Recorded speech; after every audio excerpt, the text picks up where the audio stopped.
You're listening to the All Night Society, an actual play podcast brought to you by Queen's Court Games.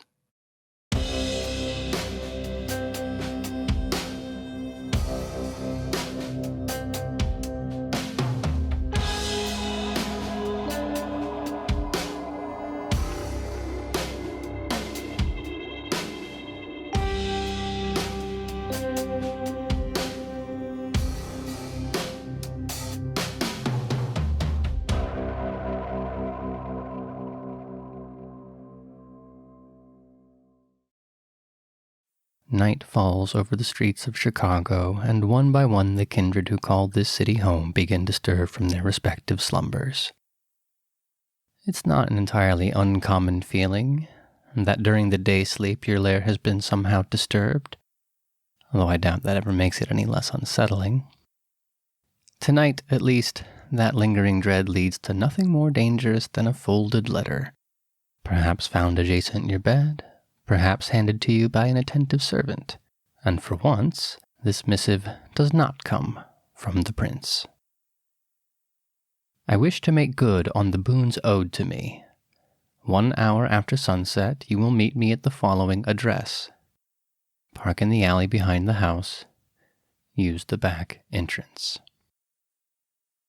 Rather to the point, yes, but a summons with the audacity to be so direct surely requires your attention, no? So I'm curious. What are your thoughts on the situation as you begin the drive to this middle-class house in this middle-class neighborhood? Ivy, what's ricocheting around your head as you pull into the alley and prepare yourself for what lurks ahead? Pulling into the alley, there's this eerie quiet in the car. I've been racking my brain trying to solve this puzzle since before I picked Josh up, so I never even turned the radio on. And if Josh knows anything, he hasn't shared any of it with me. So as I park the car and neither of us jump up to leave, I turn to him. All right, dude, look, I wasn't going to ask because I figured you would have told me if you knew. Oh, what the hell is this?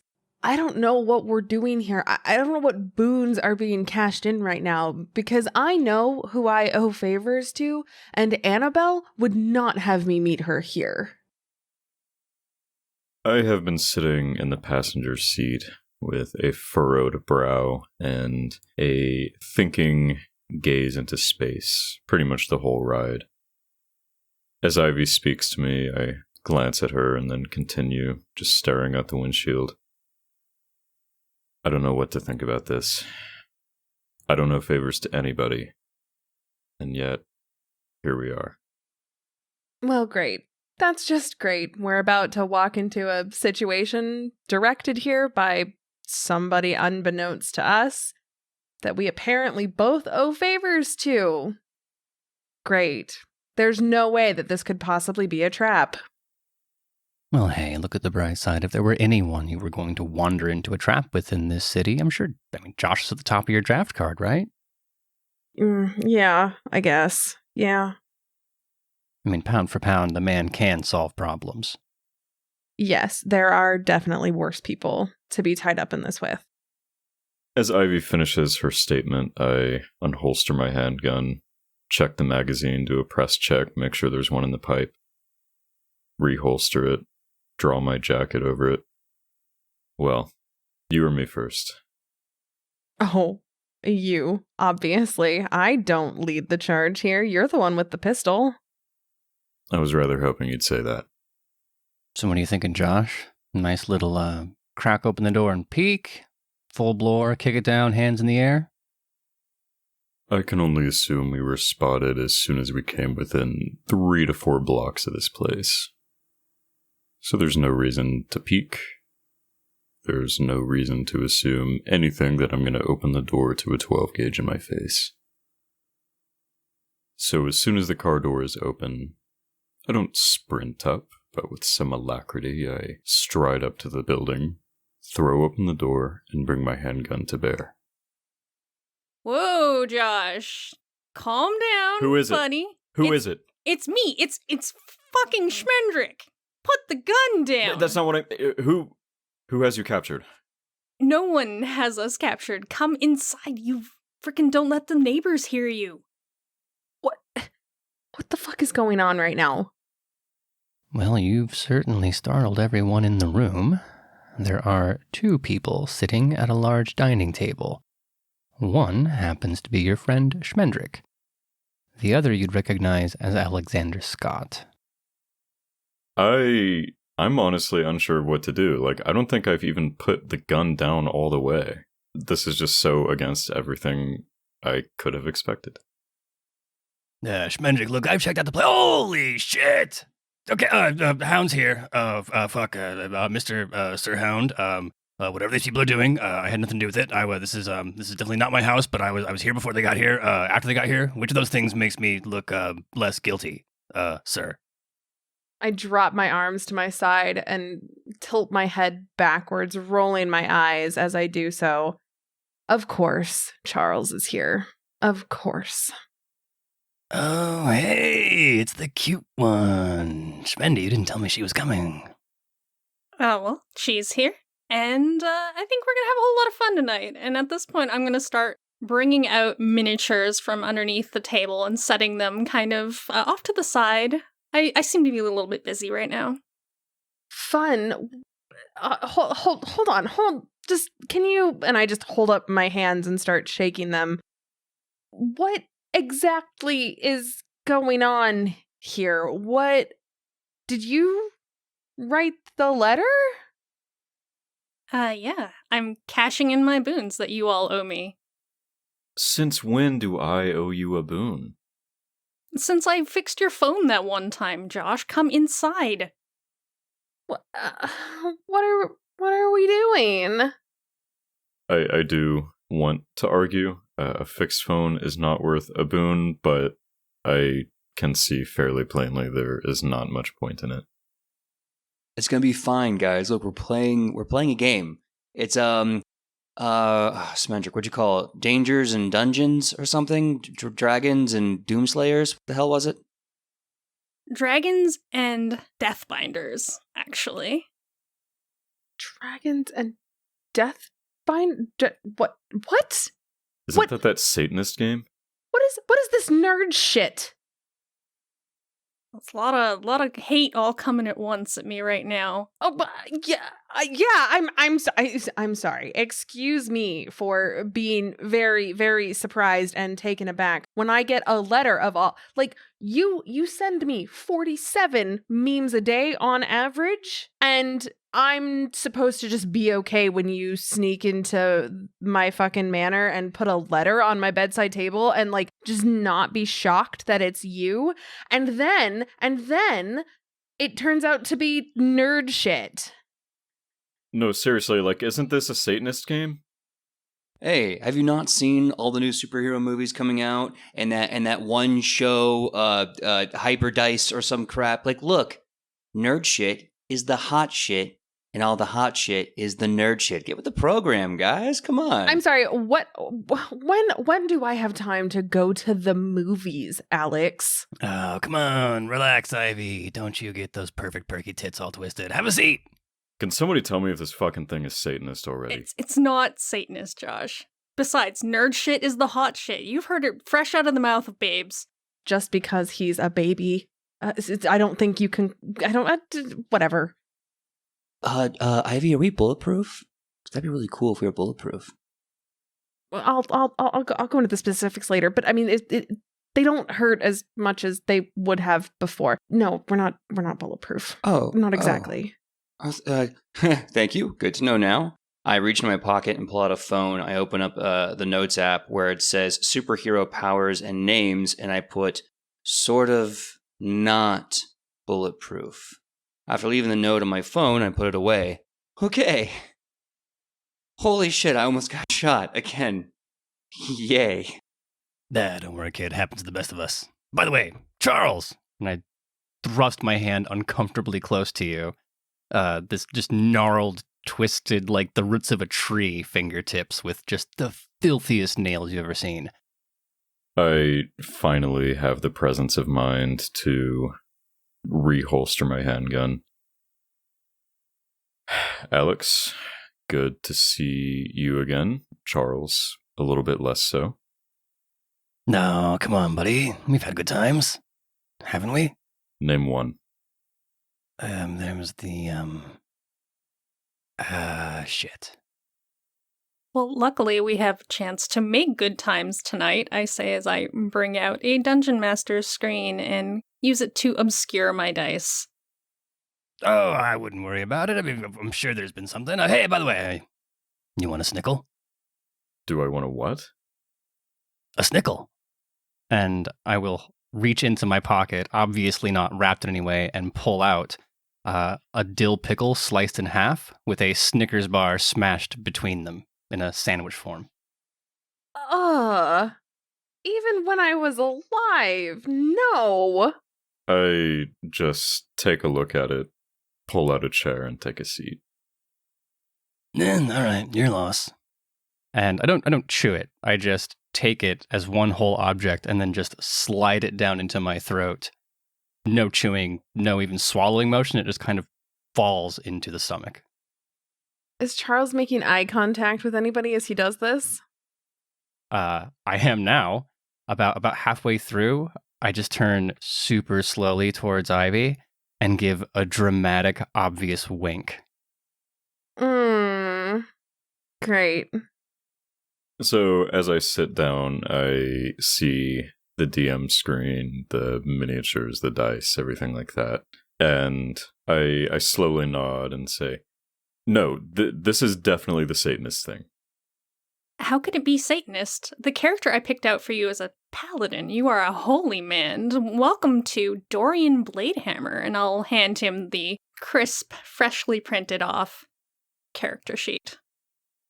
I take the sheet, but continue looking at Schmendrick. No, I remember the news. I like corrupting kids and all this weird shit going on. Isn't this an Ivy thing? Excuse you? Ivy, are you corrupting kids? We're supposed to be better than that, okay? We're maybe heroes. I'm still on the fence about that. I didn't like children when I was alive, and I definitely don't like them now, so why would I want to corrupt them? First of all, I want to point out that we're vampires. I don't think D&D is going to kill us. Like, it literally cannot kill us. Yeah, and some of you are a lot older than me. My apologies. But I think if there was any Satan involved in this picture, wouldn't you all have found out by now? I mean, you're pretty smart about things. Baby has a good point. Yeah, I'm a full-grown man. Sure you are, kiddo. God damn it. Oh, Alex. Sweetie. At this point, I will hand Ivy her sheet and say, there you are, Miss Raven Darkheart. Raven Darkheart. I'm playing and I close my eyes and slowly open them, locking eyes with Schmendrick. I'm a warlock? Yes, you have one spell. It's called Eldritch Blast. I just explode with the dog, the villain assistant of Snidely Whiplash, that whole just like, but more hissing. All right. Okay. All right. Fine. what's a tiefling? And why is that my race? First of all, tiefling are kind of like demon people, but you get thaumaturgy as a cantrip for being tiefling. I'm sorry, you made me a demon person? That fits. No, I mean, it makes sense. First time you play the game, you want to give someone they understand. I get it. Yeah. Why is everyone bagging on her? She is really sweet. Yeah, sometimes a little rough around the edges, but come on. She's been very helpful to me anyway. Yeah, give it time. Then you'll see the Tremere. That's how they start, right? But then out come the war crimes and the human experimentation. It always happens. She said that was for science. Listen, Alex, free tip. Ivy's great. She is not sweet, and she's part of a race of actual demons. Wow. That bit of happiness aside, Alex, you are playing Nashfang Kingslayer, a dragonborn barbarian. Yeah, I can't wait. I can breathe lightning with, this is going to be so much fun. And finally, we have Bartholius Charleston, a half-orc bard. For you, Charles. Bard. No, I think I've heard about this. I will sit next to Ivy in the chair, and then the room is just full for a moment of the sound of the chair squeaking as I get closer and closer. I'd like to roll to seduce the tiefling. I just purse my lips together and stare up at the ceiling, trying very, very hard to keep it together. We can leave the seduction for later, Charles. Too late. And the dice goes clattering across the table. It's not a terrible roll at a 14, as I say, looking over the table. Does it work? How do I know if it works? Oh, it's entirely up to Ivy. Ivy, did it move a little? No, wait, that's me. Sorry. Does it move a little? It's been a long time for me. What do I have to roll to not have anything to do with him ever again? Is there a roll that I can make for that? You're not an NPC, so you can just choose whether or not it works. Yeah, I'm gonna say no, I think. Like, hard no. Are you sure? I thought I saw something on your face there for a second. Josh, I'm gonna send you down to meet Satan if you don't stop. All right, no, I get it. It's very early. We'll work on it. Great. All right, Bartholius Charleston, I get that. Nice, thank you. Since you all have your character sheets, can I get into explaining the story? Would that be okay? No Satanists, Josh, I promise. I nod an accepting acknowledgement without a hint of irony. As Schmendrick begins to explain, I just continue to take snickles out of my pocket and stack them in a small pyramid next to my character sheet. I do have to question, are these like unwrapped in your pocket? Are they just covered in pocket lint and hair now? Yes. And there are far more stacking than you would expect to fit in the pocket. So there's a lot to take in. Ugh. Charles, you didn't even wrap them. They're just rolling around collecting dust in your pocket. Yeah, and you said bring snacks. It's a little gross. I'm not gonna lie. I like food and gross things, but that's a hair too far for me. Hair too far. Get that. Look, don't knock till you try it. And I will slide one of the snickles across the table at you. I'll consider it. I just give Schmendrick a look. I mean, really, Schmendrick, it's only nice of you if you asked him to bring snacks. I mean, in fact, I have enough for the whole class. And I'll just start passing them out around the table, one for everybody. I can't eat food like Schmendrick can, so Schmendrick can have mine. Thanks, though. The snickle situation aside, I just kind of look the group up and down before placing a paper crown on top of my head, because tonight I am the prince. You are all citizens of a nation called Fulani. You are each a noble and heirs to your respective family fortunes. It is a small and wealthy kingdom that borders on the north and east by two similarly small and luxurious kingdoms. Epax to the east and Vorus to the north. Curiously, Vorus's throne has sat empty for the last 300 years, although an opportunity has arisen that you may find difficult to pass up. The Lady Ravensquall, steward of Vorus, personal request for your presence as she believes one of you to be the new king or queen of her home country, and you are to be crowned this very evening. News spread like wildfire, with some noble houses trying to buy the invitations from others. Some houses have taken to standing outside and waiting for a missive that may never come. You, on the other hand, have managed one of these coveted letters and are currently finding yourself in a stagecoach on your way to Ravensquall Manor. The letter reads, "On behalf of Lady Ravensquall, you are cordially invited to the Contest of Kings, a test of inner strength, wits, and panache with untold riches and power to be bestowed upon the winner, the top prize being the whole country of Vorus. which has been waiting for the return of its monarch for the last 300 years. The heir is, with complete certainty, one of you who are invited tonight, and she humbly invites you to these trials so that you may prove yourself and reclaim that which is yours. Okay, I'm sorry.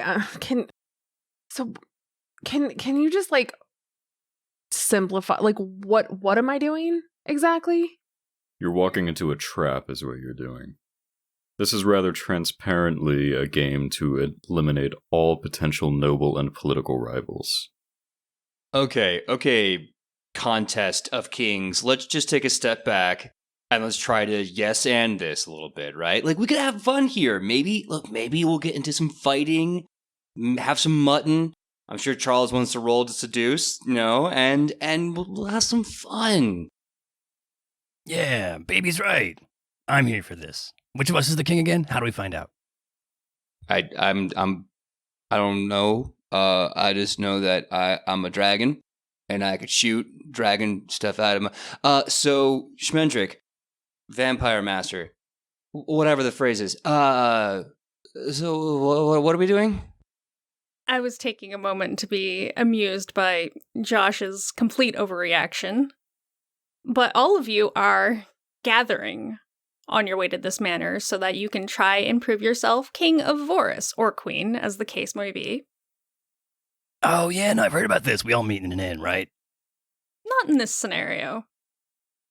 Oh, thank God. Who starts a game by being like, oh, yes, go to a restaurant. Go have some drinks and some food and meet with somebody who's going to give you a quest. Well, now that you all understand the assignment, can I continue on? Sure. You get out of your stagecoaches, and as you walk down the pathway towards the manor, it is an old Gothic-style mansion that has been impeccably cared for over the centuries. The garden sports some relatively rare plants, but it almost seems to have a dreary and oppressive nature to it. The entryway is guarded on either side by fearsome gargoyle statues that reach down from the precipice as if to grab onto those entering. But despite their fearsome appearance, you can enter through the grand doorway without much issue. No, wait, I'm starting to believe Josh on this one. I know better. I'm not allowed to go in that house. Yeah, can I look around and find the assassins that are waiting for us? I actually really like this house. Can I breathe lightning on it? Dusable made it clear I wasn't allowed to go inside, is what I'm saying. Oh, yeah, no, you're definitely not allowed to go inside. That's a very fair point. Schmendrick, what kind of gun do I have? You don't have a gun, Joshua. You have an axe. I want to enter a rage and attack the house. If it's making my friends feel threatened, I'm not okay with that. Roll to attack the house? Fuck you, house. Here I come. Haha. I rolled a 16. Does a 16 hit the house, who is being very rude to my friends? You have no issues hitting the house. Your weapon clanks off the side of the walls. How much damage does he do? So, Schmendrick, I do 10 axe damage to the door. I mean, that's clearly got to be like double damage because doors are weak against axes, right? Well, it's stone, first of all. It's a grand stone door, and secondly, you put a mark in it. And all the nobles currently standing inside the foyer are just kind of giving you like this, what the heck are you doing look before going back to their drinking and talking. Okay, we've asserted our dominance. We've knocked on the door. I think... Okay, guys, I'm feeling pretty good about this. I think we're doing pretty good. So, did I find the assassins? There's no assassins, Josh. What? If there are assassins, you cannot see them. You don't have a high enough passive perception. But I know they're there. You don't actually know they're there. So you admit that they are there. I just don't know it. Damn it, Josh. You are immediately greeted by the grand foyer. The stairs are blocked off by a pair of guards in full plate mail. The slowly growing crowd of noblemen and women continues to chatter. Some about the most recent attack on the door, but a lot of them are choosing to ignore that. Some of these individuals look as though they have been living each day with a silver spoon of luxury, having never experienced trials or hardships before in their lives. The armor and weapons they sport are likely new or have never been worn before today. Then there are the other kinds of nobles, those that have earned their station through less civilized means, combat or extortion, but they are few and far between. All the same, they are easily spotted amongst the crowd as they have an air of competency to them. I would like to walk into the room, making it as obvious as possible that I'm not associated with the idiot hitting the door. And my cape, I get a cape, right? Of course, you can have a cape if you want. Excellent. So my cape is billowing out as I step into the room, and then I'm looking around. These nobles, one of the soft ones. Is there a good-looking noble around here? There's a couple. All right. Well, I'm going to make a list of the goodest-looking nobles, and then I want to find the one with the biggest tits and start walking in that direction. Oh yeah, and I grab some well, hang on. It's wine, right? It's red wine or white wine, because, I'm kind of picky. It's red wine. Yeah, that works, yeah. So then I'm grabbing a glass of red wine, and then it's full speed to tits o'clock. So, forgive me, Schmendrick. You said that we are also nobles, correct? Yes. Do I know any of the others here? Not many of them really have dealings with the church per se, but there are the Elmhasts. They are herbalists by trade, and were given their station of nobility after they helped cure a plague that decimated the countryside some 50 years ago. And I'm sorry, what did you say that they were called? The Elmhast. Emily Elmhast, the youngest daughter, is actually here tonight. Oh god, she's not the one I'm walking to, is it? God, I hope not. She is not, no. How do these Elmhasts feel about the church? What church is it? The Church of frickin' Joshua is what it is. I see. How do they feel about it? They don't exactly have direct dealings, but they are familiar. They would probably offer a tithe here and there. So they haven't made any overt moves against me yet? No, they have not. I slowly nod, kind of drinking in this information with as much seriousness as if I had just heard that the Second Inquisition was just down the street and coming to kill me. And I just say, you may proceed. So, Charles, I can't believe I'm saying this, but the person with the largest breasts in the room, it belongs to Natalie Oglethorpe. Yeah, the Oglethorpes. Vermont Oglethorpes or New Hampshire Oglethorpes? Vermont, I guess. No, right, yeah. The other ones are assholes. All right, yeah, okay. So, Natalie. Right. Seduction persuasion roll? I'm going to walk up and say, Miss Oglethorpe, is it? I hear you've sponsored a great number of singers in your days. Perhaps I can help inspire a performance out of you? And then I'll waggle my eyebrows. Shit. So it's the dice roll and then I add my thing to it, right? That's 8. It's not exactly a very impressive display, but the thing you have to know about the Oglethorpes is they're used to this kind of thing. They're used to bribes. They control the theater district. No, is she an actress? Well, her family is very much into what plays get produced these days and who acts where. Well, that explains why my line doesn't work well. I doubt there's a line she hasn't heard of before, and when you ask her if you can help improve her singing voice, she simply offers you a curt nod, but it's kind of in that way that's just, please leave me alone. Oh, shit, I wasn't ready for this game to start hitting me with personal attacks. Hey, Schmendrick, I have a question. On my character sheet, it says that I can cast something called Vicious Mockery. Can I direct that at Charles? I would say hold off on that for now. You can try and Vicious Mockery him in real life and see what happens, but let's keep the PvP to a minimum until things really start rolling. What's PvP? Player versus player. Oh, we're supposed to be friends. Is that the, like, we're not, you don't want us to fight each other? Not right now. Okay, well, I'm still gonna say mean things to Charles. I'm sorry. What is your name? Bartholius. And I roll my hand in a grand gesture and bow towards the Snickle Pyramid. I pull my hand back just in case he moves his hand a little bit closer to me. Right. Bartholius. Okay. Great.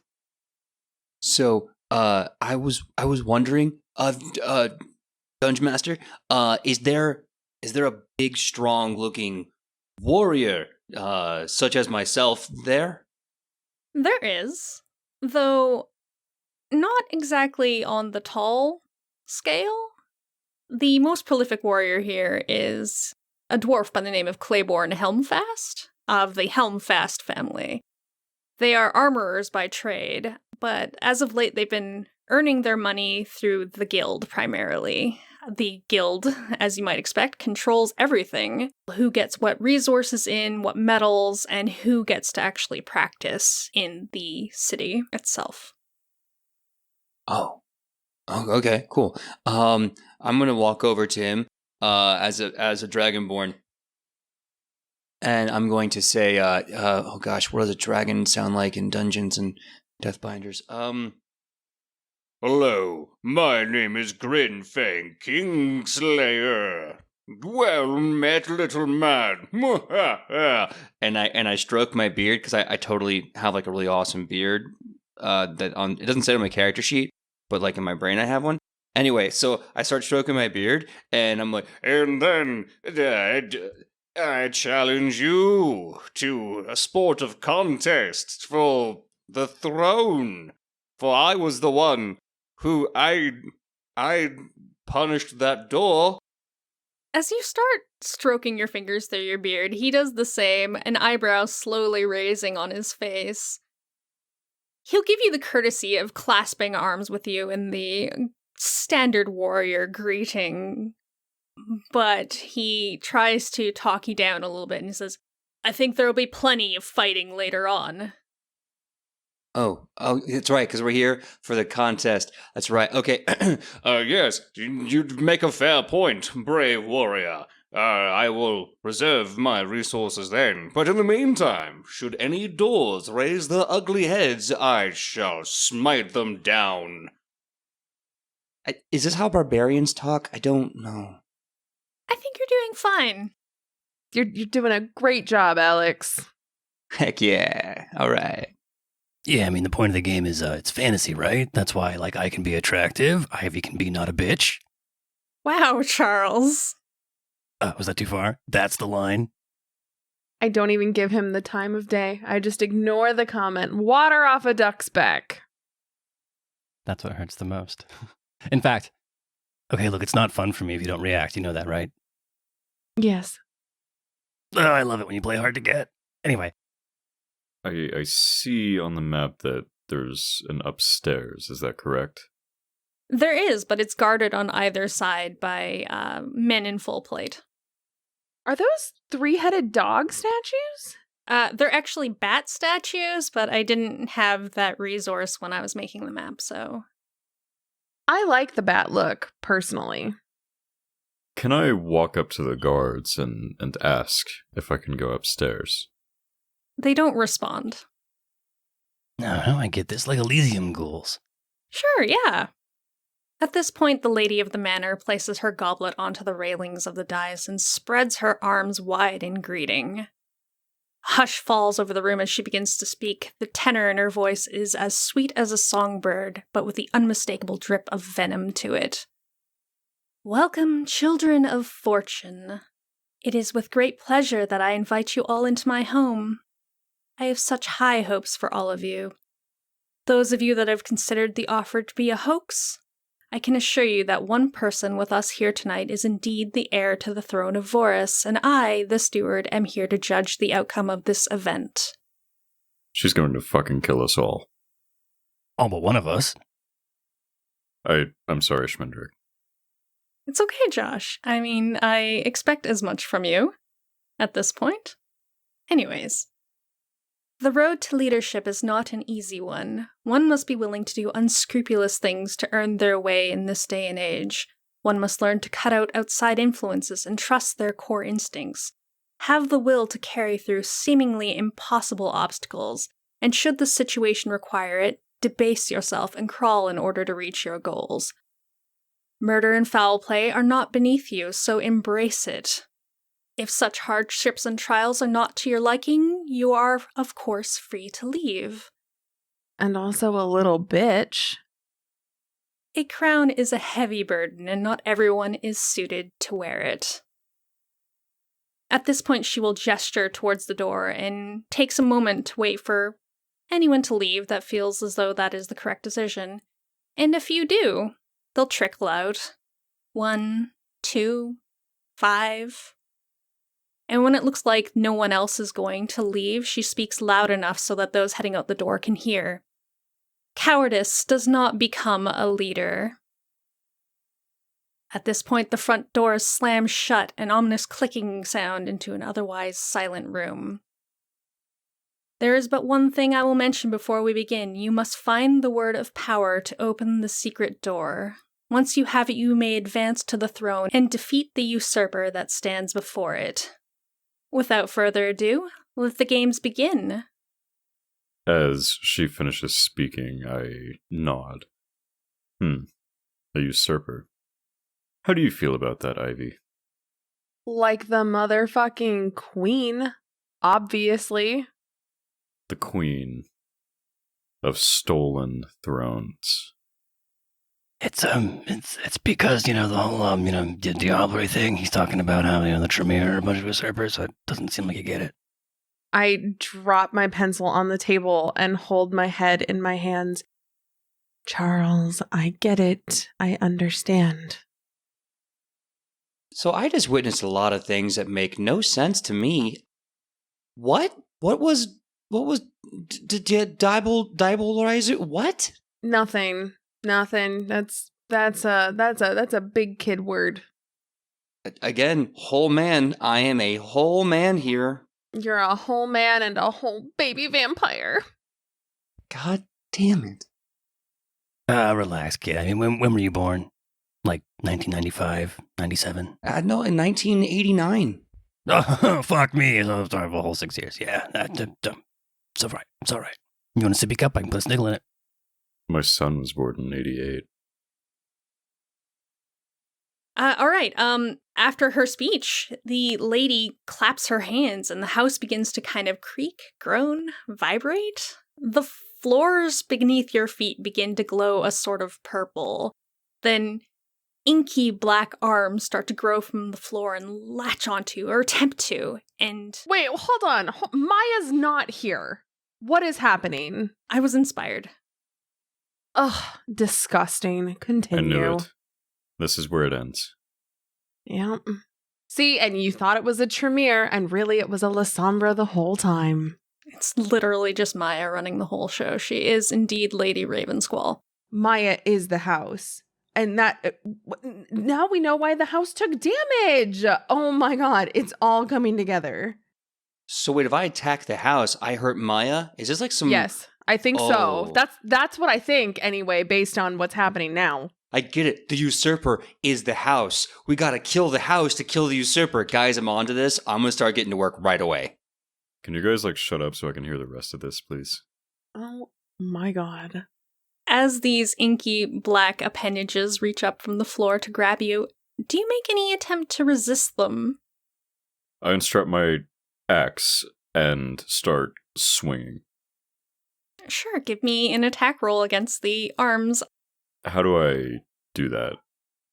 You see that dice there with it has 20 numbers on it? This one, and I pick up the D12. No, not that one. The bigger one. It looks more like an orb. Oh, okay. Do you know how to count? Okay, what do I just roll this? You just roll it. It's all probability, Josh. And am I swinging with one hand or two? That's entirely up to you. And you said I don't have a gun. You do not have a gun, no. In fact, guns don't even exist in this world. Okay, two-handed it is. I got a 14. Yeah, roll me damage for that. Okay, so I rolled a 10 and it says I add 2, so 12. Max damage, not bad. Unfortunately, you can't really tell if you're making headway. There are obviously black tendrily arms kind of getting lopped off in every direction. You're not sinking through the floor yet, but other people in the room seem to be. Question. With my, occult knowledge, arcana, I guess, is what it would be. Do I know do I understand this spell that's happening? Give me an arcana roll. Okay. 16? Yeah, so this kind of spell isn't exactly known to you, but you can understand the physics of what's happening. It's obviously a spell focused on this room, and it looks to be some sort of teleportation spell. Oh. Weird. Okay, great. Then no, I'm not going to attack it like some folks. Can I tell how Lady Ravensquall is reacting to all this? Is she also afraid? No, she seems rather calm, standing up on the dais, finishing what remains of her drink, and turning to head upstairs. She doesn't seem to particularly care what's happening right now. So she is the original conspirator. She's also the one trying to give you a crown, so... Allegedly. Well, Allegedly. not Josh, let's be clear. The crown is obviously mine. Well, okay, now let's not get ahead of ourselves, okay? I fight for the common people. Maybe we need to overthrow, this oppressive bourgeoisie and instill a successful uprising of the... Where is this coming from? Those are some big words for you, Alex. I never even used to care, and all of a sudden I find myself just kind of a little angry, all the time. I mean, it all makes perfect sense if you just think about it. Lady Ravensquall, why would she willingly give up power like this? Especially to somebody that comes from out of town. It doesn't make any sense. That sounds awfully xenophobic of you. Extremely xenophobic of her is what I think you mean to say. Either way, she's removing competition, expanding her borders. Well, great. If she removes you as competition, more for me. Fantastic. Well, look, all I know is that these tentacles, how thick are they? Oh, God. No, it's important. How thick are the tentacles? Is it really important? I'm sorry, Ivy, if you would allow Schmendrick to immerse me, how thick are the tentacles? I don't want... I hate you getting immersed. At this point, I'm hanging my head in shame. This had to be a question that could only come from Charles. They're about 2 inches in diameter? Okay, well, so when she gave that whole speech, she made it clear that one of the ways, or one of the important things, was the ability to debase oneself for power. And, I mean, Raven's your character, Raven? Yes.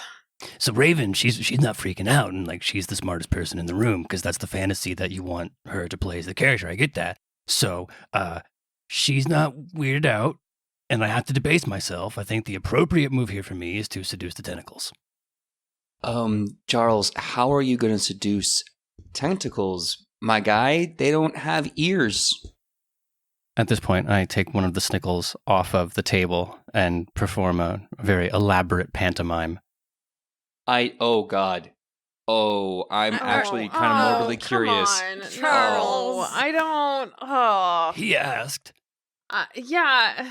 how is this my fault? VM, does he have to make a con save or something to survive this atrocity? No, the tentacles drag him into the floor and disappears. Okay, do I have to make a con save to survive that atrocity? No, you're fine. You should be able to stomach it. Okay. I mean, debatable. So it seems as though Bartholomeus has sunken into the inky black flooring. Wait, am I dead? No, you're not dead. We're going to catch up to you in a moment. I just have to see what the others are doing first. Am I dead? You're not dead. Okay. No one is dead yet. Yet. I mean, I recognize that this is a spell. Hold on. Yeah. Wait, where are the assassins? Josh, can you please? I'm trying to enjoy the game right now. Oh, now it's okay if someone wants to get immersed. You can continue enjoying the game. I'm going to continue trying to save our fucking lives. How about that? We're playing characters. They're not real lives. What? Yeah, buddy, this isn't Mujanji. If we die in the game, we don't die in real life, okay? Well, clearly. Okay, but Josh, buddy, right imagine, right you know Malkavians, right? And some of them, they have the whole, like, I'm a person in front of you, but, like, inside my head is an imaginary person, and sometimes I pretend to be that person. I understand, but this is valuable as a training exercise. Isn't that why we're here? You're here to have fun, Josh. What? Yeah, buddy, it's a game, like humans do, for fun. This is why you make a great hound, because I swear you're a fucking robot. So why did Satanists latch onto this? I don't think Satanists did latch onto this. I think ridiculous parents that were overly worried about something stupid latched onto this. That tracks. Yeah. I see. So where are the assassins? There's no assassins, Josh. Are you going to let the tentacles take you or what? I suppose. Okay. I mean, I know this is a spell, so I think I'm just going to strike a really cool pose. Like, I'm going to just, like, stand there with, like, my arms up and just, like, staring up at the ceiling, and I'm just going to, like, revel in it because that's what you do, right?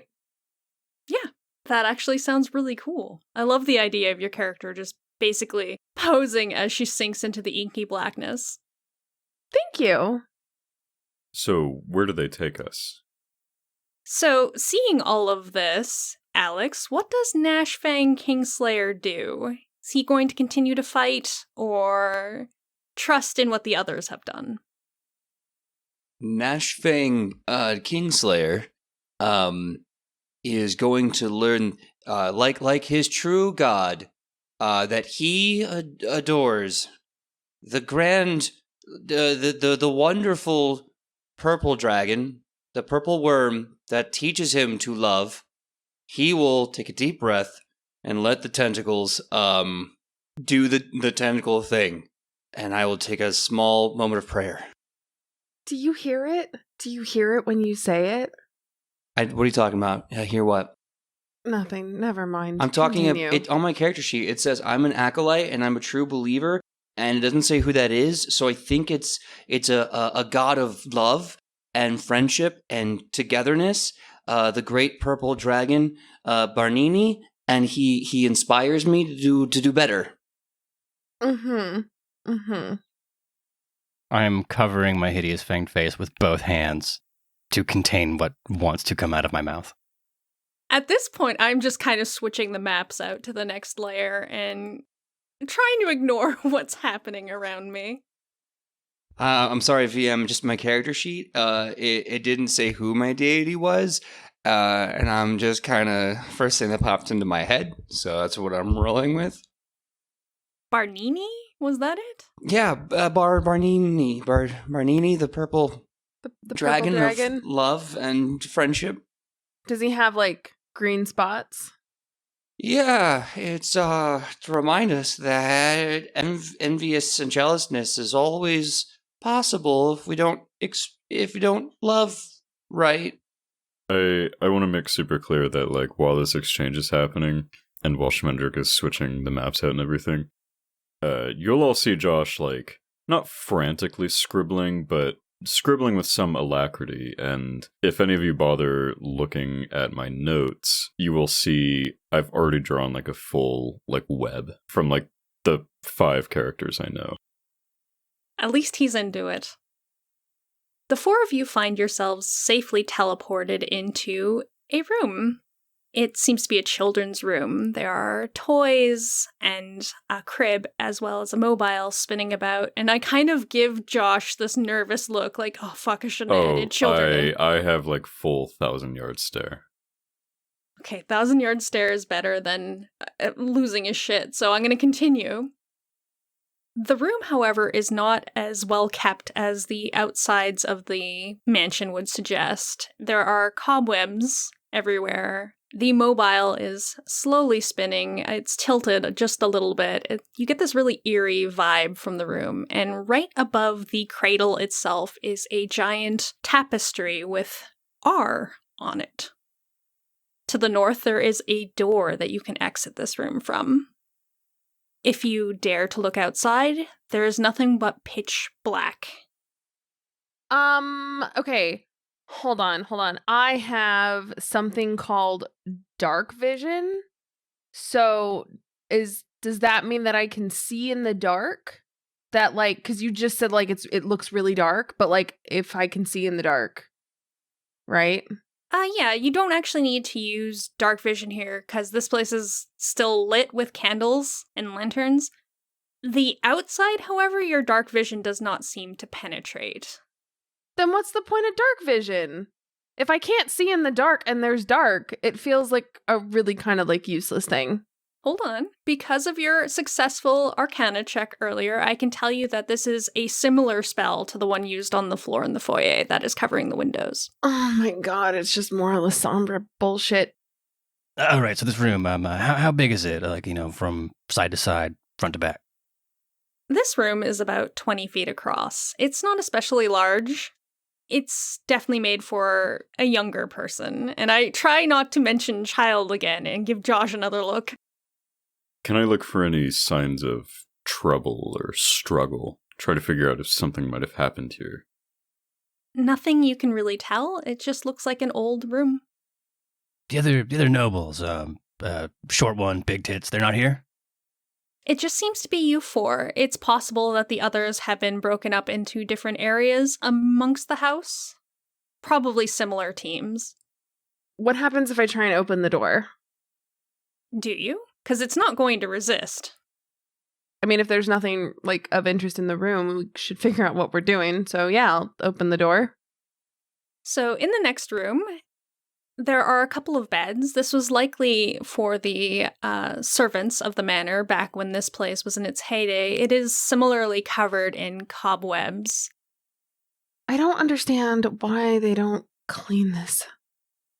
This is disgusting. The strange part of this room, however, is there are no doors out. The windows are similarly black tinted with the spell, and there is a ram's head bust hanging just above one of the bookshelves. Is there anything interesting about the bust? Is there a hidden lever or a button or something? Are there any suits of armor in here? There are no suits of armor in here, but Ivy, do you want to give me an investigation roll? Sure. Let's see. Investigation. That's only a 4? Not good enough, I'm afraid. You don't find anything unusual about the ram's head? It says here on my sheet that I have religion and history. Is there anything I notice, the symbolism of the bust? Is it religious in nature, or is it just actually a ram's head? It's just a ram's head. Shit. I squint my eyes a little bit and shake my head as I stare at Charles. You never cease to surprise me. What do you mean? I don't know. That just didn't... Well, I can't be smart. Is that what you're saying? Not because I look like this, because I act the way I do, I can't, have a good idea? Is that it? You think that maybe if I were Tremere, I'd be allowed to have ideas? Is that it? Do you have a monopoly on ideas? That sounds about right. I think that's what she's saying.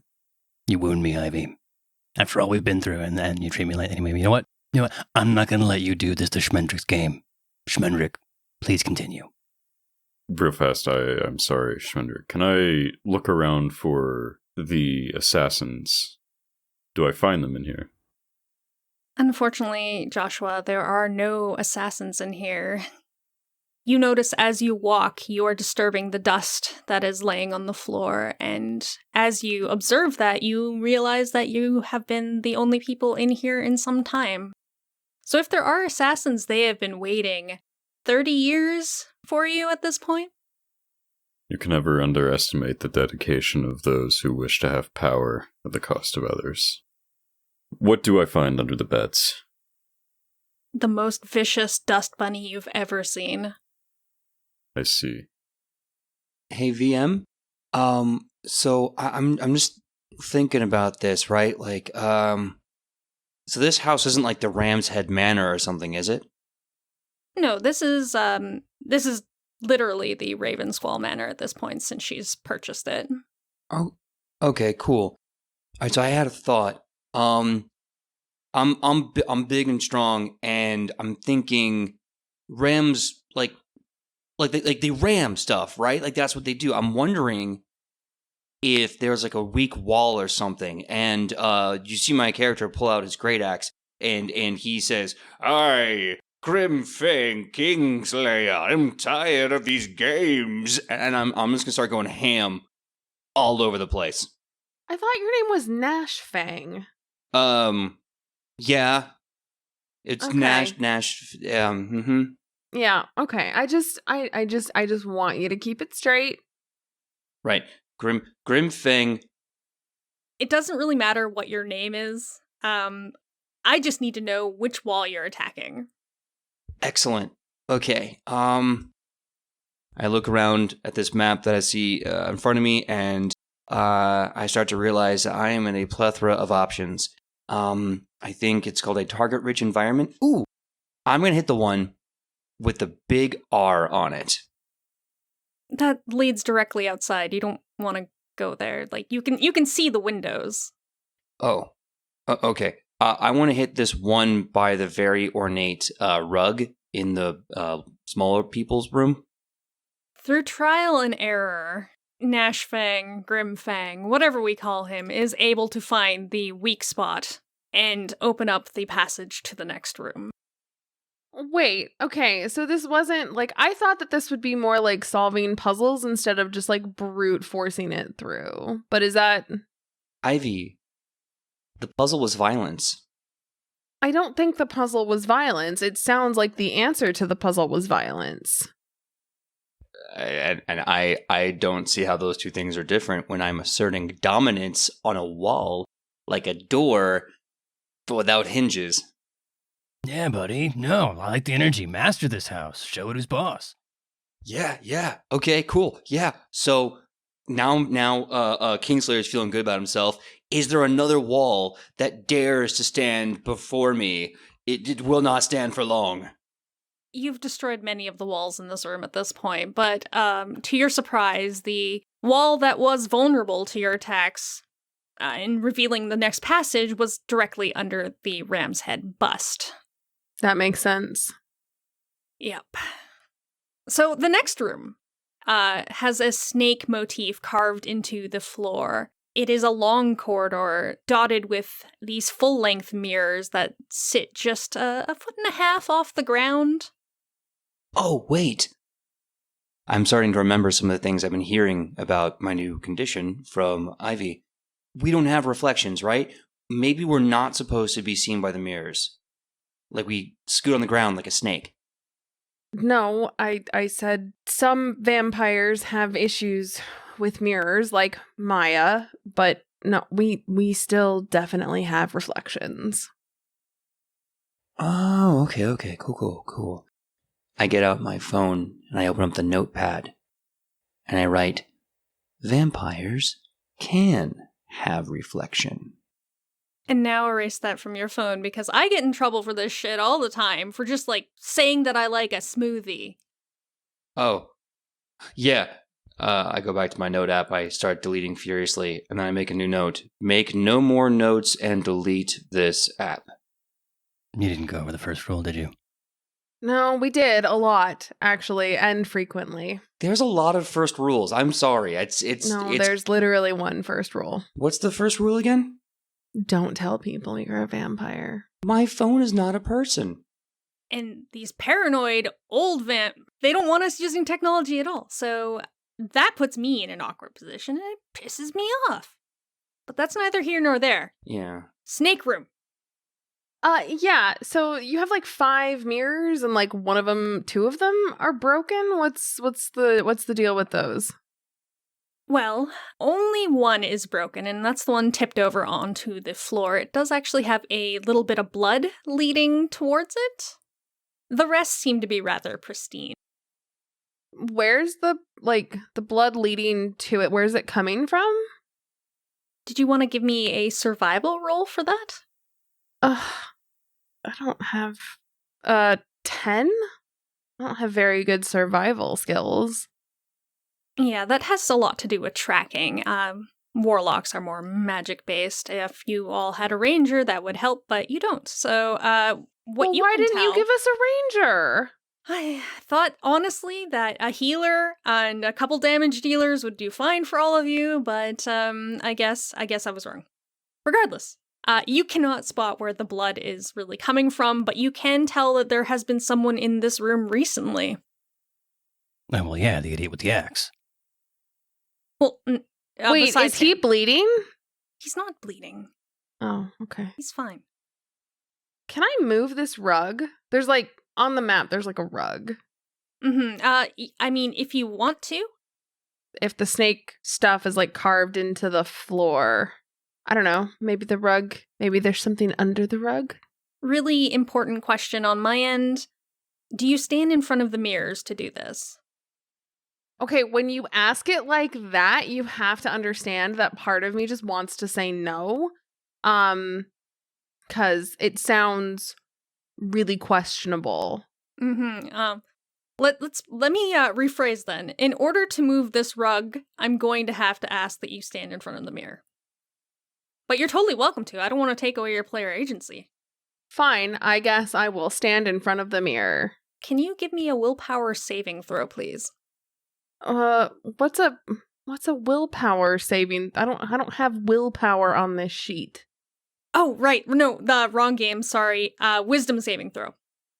Wisdom. All right. Okay. That's a 22? That sounds pretty good to me. So you stand in front of these mirrors and something catches your eye. A snake begins to fall from the ceiling, but only in the mirror, not in the real world. And your reflection manages to sidestep it just enough so that it doesn't land on you and bite you. Oh. Okay. Hold on. All right. I think I understand why this one mirror is tipped over and broken. It kind of seems like looking into the mirrors or seeing anything with the mirrors is a bad idea. Are we able to tip over the other mirrors so we can walk across the room? Because it looks like there's a door on the other side of this room, right? There is, yes. You can attempt to use strength to tip over the mirrors. Alex! Yeah? Can you tip over? Wait. There's something important I gotta ask, because does she tell us about the mirrors, or does she hoard the knowledge like a secret that no one else gets to know? That way she can leverage it for power for thousands of years. Oh my god, of course I would tell you. Obviously I would tell you. I mean, forgive me for thinking you might not. Oh, yes, it is so obvious that a Tremere No, you know what? You know what? I'm not, no, you know what? Just for that attitude, I'm not gonna tell you. You can go and make your, wisdom saving throw and not get bitten by the snake yourselves. Good luck. But I can still smash it? In a minute. Let's see if they make their rolls. Well, I mean, as someone who's not an idiot, I think I would I have noticed anything strange about the way that Raven McDark magic walks past the I feel mirrors? like you are an idiot, but that's fine.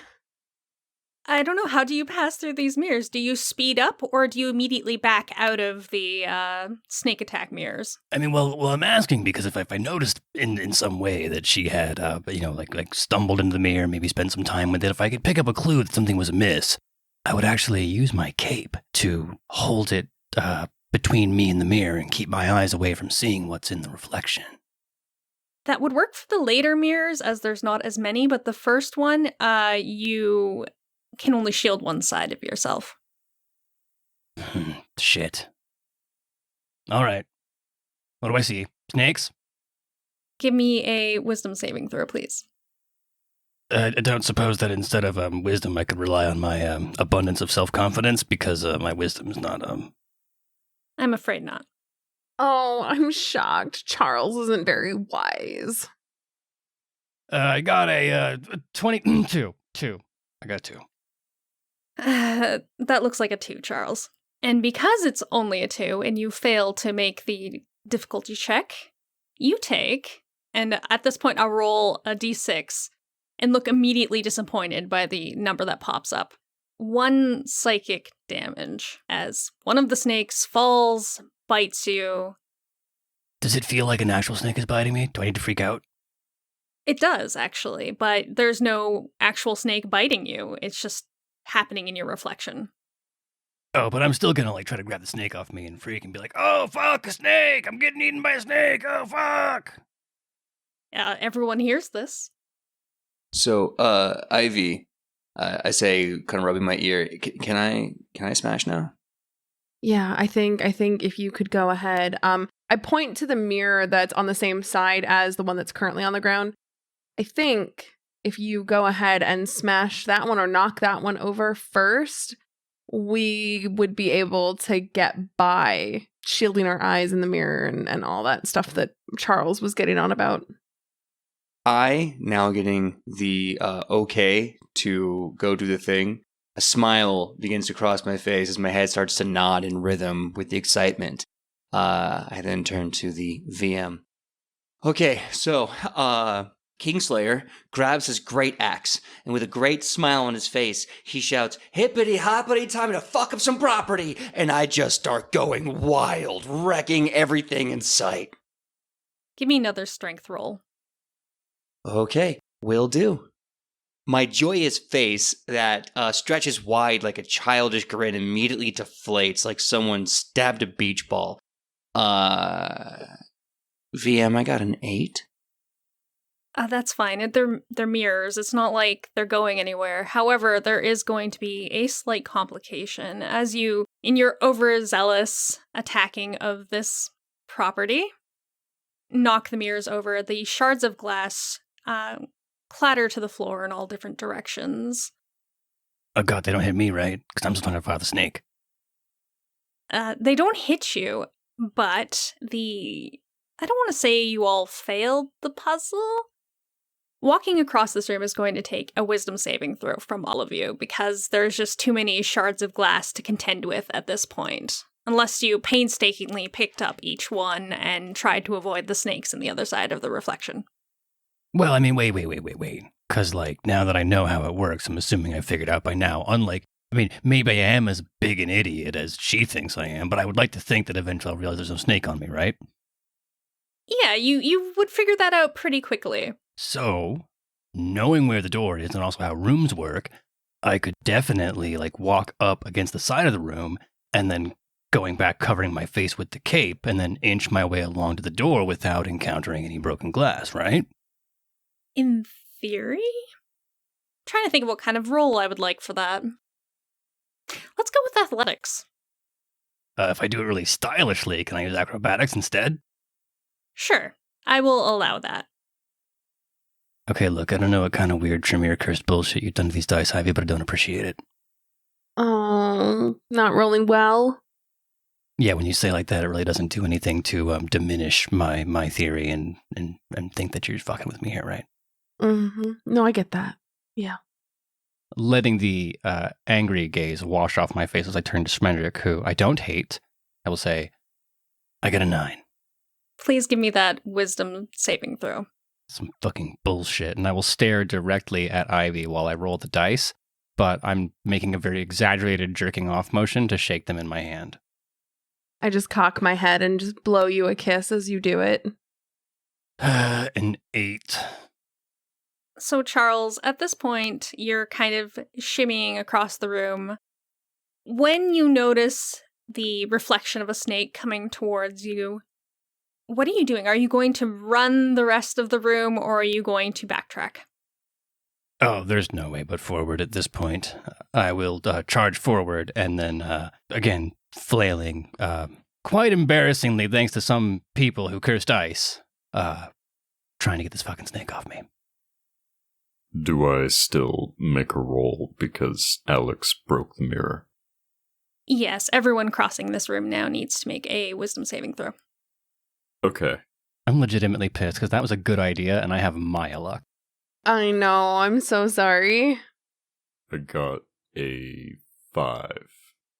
I actually have a spell I was wondering if I could use. What sort of spell is that? I know I have a spell called Misty Step. So it says that I can just teleport up to 30 feet away. That would get you through this room, yep. Cool. And I don't have to make that roll. I just say I'm going to do it and then I do it. Yep. Cool. Then I'm going to do that. Awesome.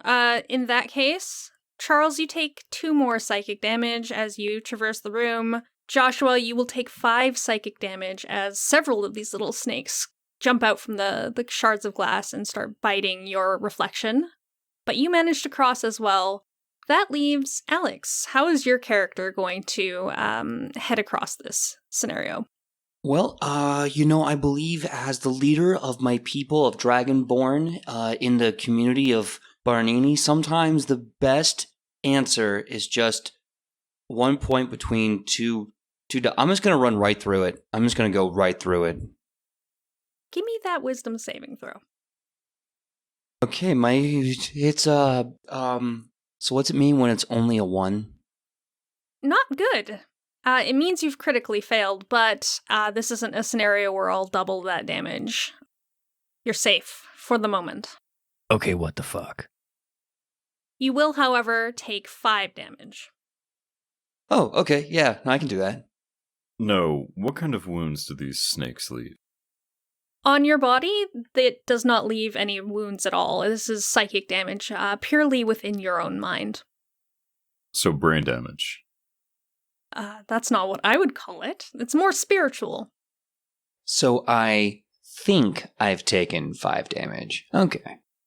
Well, if I only think I've taken 5 damage, can't I just realize that I haven't and be okay? Does anybody have like psychotherapy? We could just like convince ourselves that we haven't. I have muscles. I can hug away the pain, if that helps. I mean, I have persuasion. I could convince everyone who's not a bitch that there wasn't actually snakes. I didn't take any damage, so I don't need to be persuaded. You all managed to get into the study in your own unique ways. It seems to be a lot of flailing. Raven Darkheart does not flail. No, she poses when she gets sucked into the inky blackness. I remember this. Absolutely. So like with the Misty Step, it's kind of the same energy where I just kind of like strike a pose, step forward, and then boom, I'm on the other side of the room. Very well. In this room, there is a desk with a couple of letters, books, that sort of desk-like things. And above the desk itself is this other tapestry with an O written on it. Does the bear on the map have anything to do with this room? I'm just asking because like there was like a ram in the first one and then like a snake in the second one. So like a bear in the third one. No, that is literally just a bearskin rug. Nothing really of note here. There is a door that leads out to the northwest. This desk, is there stuff on it that I could rifle through? Anything on top, drawers? There is. Do you want to give me an investigation roll? 13. Not too shabby. You will find a couple of curious things on this desk. There is a missive that looks as though it was hastily scrawled by someone, as well as a book that says... Oh, fuck, I know better than to read books just like willy-nilly. I'm not going to crack that fucker open and look. That's how you get cursed. Okay, well, I'll read it. Along the spine of the book, it reads, Angels and Their Corporeal Forms. Am I allowed to touch that as a warlock who's made a pact with a demon? Of course. Demon's not going to bar you from reading books. No, I wasn't sure if like, because, angels and demons, I wasn't sure if there was like a thing. Nope, you can read it just fine. It seems to have been penned by the human hand, so it shouldn't be an issue. The missive reads, The lady is not what she seems. She's been having us toil around the clock to God knows what evil ends. I snuck into her study and the door locked behind me, and now I'm unable to get out. I expect she will find me soon, and when she does, I am unsure of what will happen. I need to find a way out of here, and if I don't, it is my dying wish that this letter finds my sweet Abigail. Know that I loved you with all of my heart. What did I fucking say? Can I tell if Raven wants to read the book that I'm holding? Does it appear like she's interested in the book? Well, of course, it's a book. Why wouldn't I be interested in the book? Okay, in that case, I'm not going to let her read it. But I know a lot about religion, so having heard about this, the woman of the manor being perhaps a bitch, can I flip through, maybe scan through the book and see if there's anything that ties those two things together? I would need a Arcana roll from you to kind of skim this book. Which I can make. That's an 8. At surface level glance of this thing, it is a lot of very wordy explanation of angels, and not a whole lot of it makes sense to you. Boring! And I throw it back on the floor. Look at it this way, right? So if the person who's doing this whole thing is untrustworthy and she's going to give up her throne anyway, then maybe this means we get to kill her. Oh, you're going to feel that energy a lot as you get older, kid. Oh, okay. Kind of worried, kind of excited. Oh, you'll learn to love it. I can sense a darkness kind of in the back of my mind. I'm not really paying attention to the game right now, but I'm paying attention to something more sinister in the back of my head. I have to shake that loose. Okay, so the papers are boring. Have we tried smashing more? That seems to work so far. Okay, kid, you have to stop saying it like that. Just, I can't. I'm running out of stop myself. So, if you could not want to smash Ivy and just not smash generally, because eventually it's just going to come out of me, and I can't be held accountable at that point. Can I try opening the door? I know the missive made it seem like it was locked, but I'm just gonna... Can I try and open the door? Whatever kept this door locked before, it is no longer locked. So you're able to open it quite easily, and you see the upper staircase. Okay, as soon as the door opens, I'm just going to kind of gesture at it, and I'm going to wait until people leave before going back to check the book.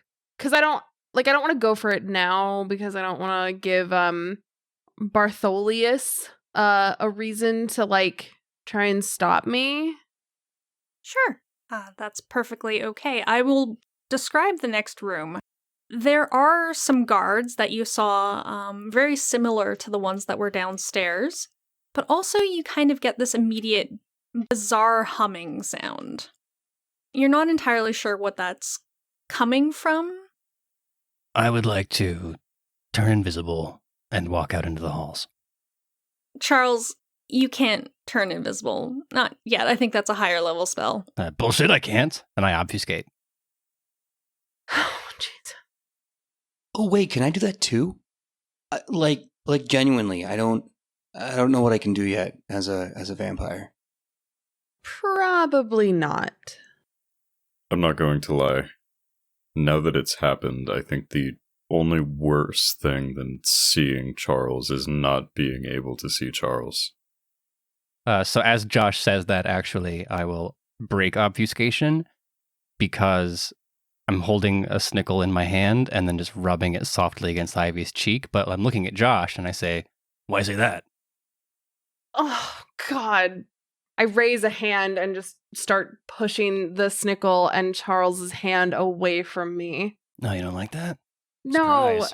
No, not really. I don't like you rubbing things against my face. Charles, keep your snickle to yourself and sit back down. Oh, fine. Okay, well, I can't turn invisible. Can I sneak? Can I be subtle and Give me a stealth roll. 20 plus my skill here, 24. That's a perfect roll. Yeah, you're able to sneak around here without issue. The guards don't notice you, and at first you're kind of like, this is because I am so skilled at my craft, but then you realize they're not actually real. There's no one in there. It's just a vacant suit of armor, though it looks very convincing. And do I see this guy here? And I will point on the map where there's apparently a two halves of a dead body. Yes, you do. That's actually one of the nobles you witnessed earlier. Oh god, it's not Big Tits, is it? It's not Big Tits, no. Oh, thank god. Oh no, is it my dwarf friend? I was gonna fight him. It's not him either. You can try and give me a history roll to find out who this poor individual was. Ooh, I am not good at history. I got your back. I've got an 18. Ooh, I got a critical. I got the big 20, but with the -1, so it's 19. But it's still critical, right? Oh, I'll let him have this moment because I'm sure this is the only fact this kid knows. That is an easy assessment to make. Alex, your character, recognizes this man as Tullio DeMarc. And the DeMarcs are known shipbuilders. They're very busy and fulfill a lot of contracts, very well-made vessels from their family. It's kind of surprising that Tullio was able to find time away from his family to do this kind of fortune of fame competition, but I guess when royalty is on the line, that's where you go.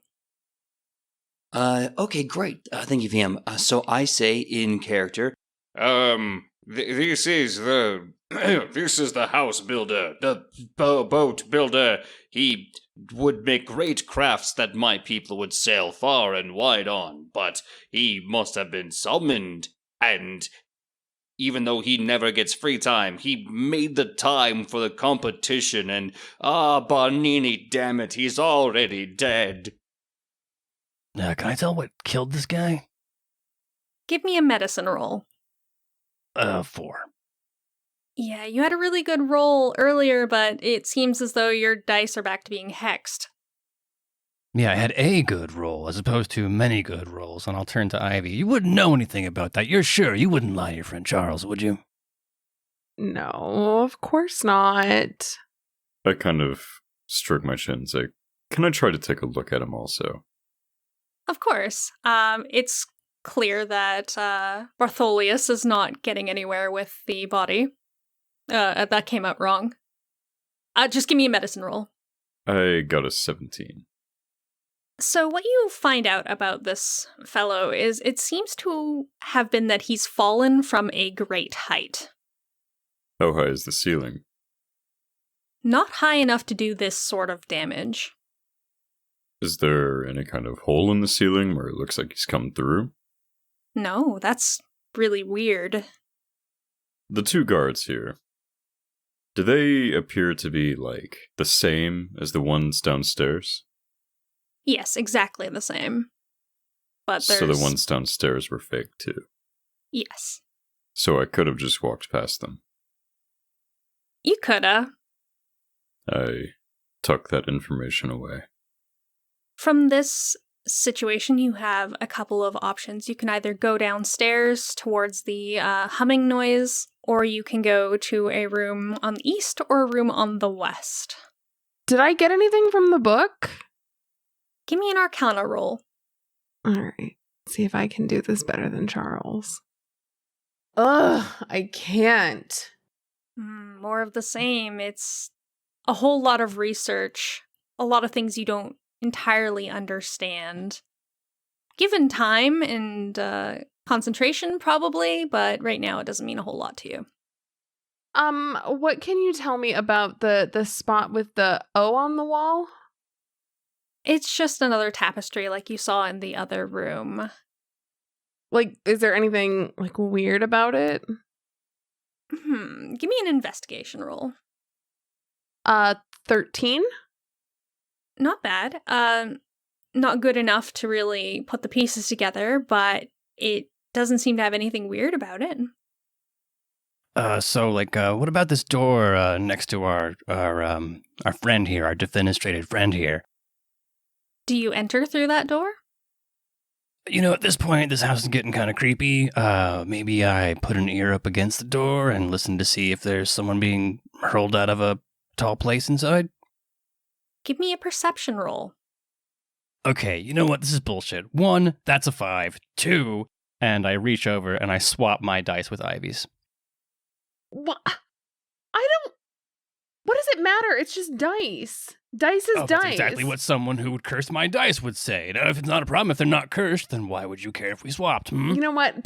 Because I don't know where you've been, or worse, I know a little bit about where you've been. But fine, whatever. Fine. Have the dice. Do you enter this room? Because I'll be honest, you don't hear anything from the other side of the door. Well, of course I'm in the room. I don't hear anything. It's definitely safe. I'm going to open the door. When you open this door, you enter a lavish bedroom. There is the faint sounds of a violin being played somewhere in this room, but it's difficult to pinpoint whether or not they are here or just some sort of residual noise from somewhere else in the house. Do I recognize the song? It's very discordant. It doesn't make a whole lot of sense musically, but it is definitely a violin playing. Is it coming from the violin on the table? No, but yes. Perhaps it came from this violin on the table at a different point in time. Is that desk you've got here and then that chest, are those real? Yeah, everything in this room is completely real. There is actually also a trap door right beside that desk. Oh, well, fuck, if it's trapped, I'm not opening it. Oh, I can open it. No, she just said it was trapped. It's not actually trapped. It's a trap door. Yeah, it's like you needed to go downstairs, right? So Kingslayer enters the room mightily, and I grab the trapdoor and then throw it open with my mighty strength. Before you is a staircase that leads downstairs. Hey, everyone, I found a staircase. Yeah, I found a staircase too. It's in the hallway. Yeah, but this is a secret one, so it's like a little better. Okay, well, there's another door over here. Before anybody goes down any staircases, can I go in this door on the right side? I'm sorry, but what should I roll for to see if I know of any people or monsters or effects that might distort time? Give me an Arcana roll. I got a 6. Nothing immediately comes to mind. Okay, wait, can we just ask the person who would obviously know about evil? And I look at the Tremere. If you want me to roll an Arcana check, you're going to have to ask nicely. I don't know. I'm not asking you shit. I'm just saying, hypothetically, someone else who did know and could tolerate hearing your voice, I would have that person ask. Josh, what's your bonus on religious checks? A 2. Okay, so that still doesn't bring you up high enough if I got you to roll that instead. So, yeah, you still don't know anything. Okay, I mean, hey, wait, I know some religion stuff. Can I, this guy, Charles, Mr. Charleston, soon to be Lord Charleston? Give that a roll. I don't even report the result. It's a 6, but I don't say that out loud. I just lean back in the chair and cross my arms. I just kind of shake my head and gesture at the dice. It seems as though you can't think of anything either that would cause this sort of strange time distortion. But I am curious, have you begun to refer to yourself as Lord Charleston out loud? Well, I mean, when you ask it like that, it says to me, Charles, that would be a terrible idea, but, I mean, why not? So, are you just kind of talking to yourself in the third person? I need kind of context here. Well, then I would probably say something like, when I am Lord Charleston, I'm not going to put up with any of this bullshit. No fucking secret houses, no magic stuff. It's going to be a pretty simple contest, like either, jack off a horse or drink all this keg of beer. Things that don't require people to play these kind of games. When you say these sorts of things, the house actively kind of groans and shudders. Same though, house. Same. Wait, like in a good way? It's hard to tell with a house. Ew. Mm-hmm. If you're trying to seduce the house, I can tell you right now it's not going to work. Not with these fucking dice, it won't. I think I've got it. Can I please go in this other door?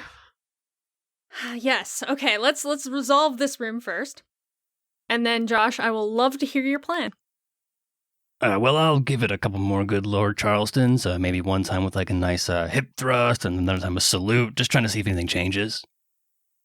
Nothing really changes. It's still kind of the same reaction each time you use the word Lord.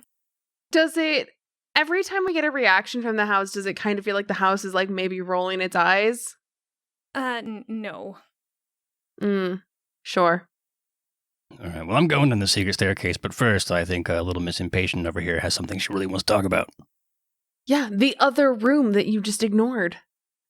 So in this other room, it's not entirely remarkable. It's very much like the other lavish bedroom on the other side of the house. However, there is a woman collapsed out of a mirror. She's kind of halfway stuck into it. Which half? Charles! Asking for a friend. Asking for you? Bottom half is stuck in the mirror.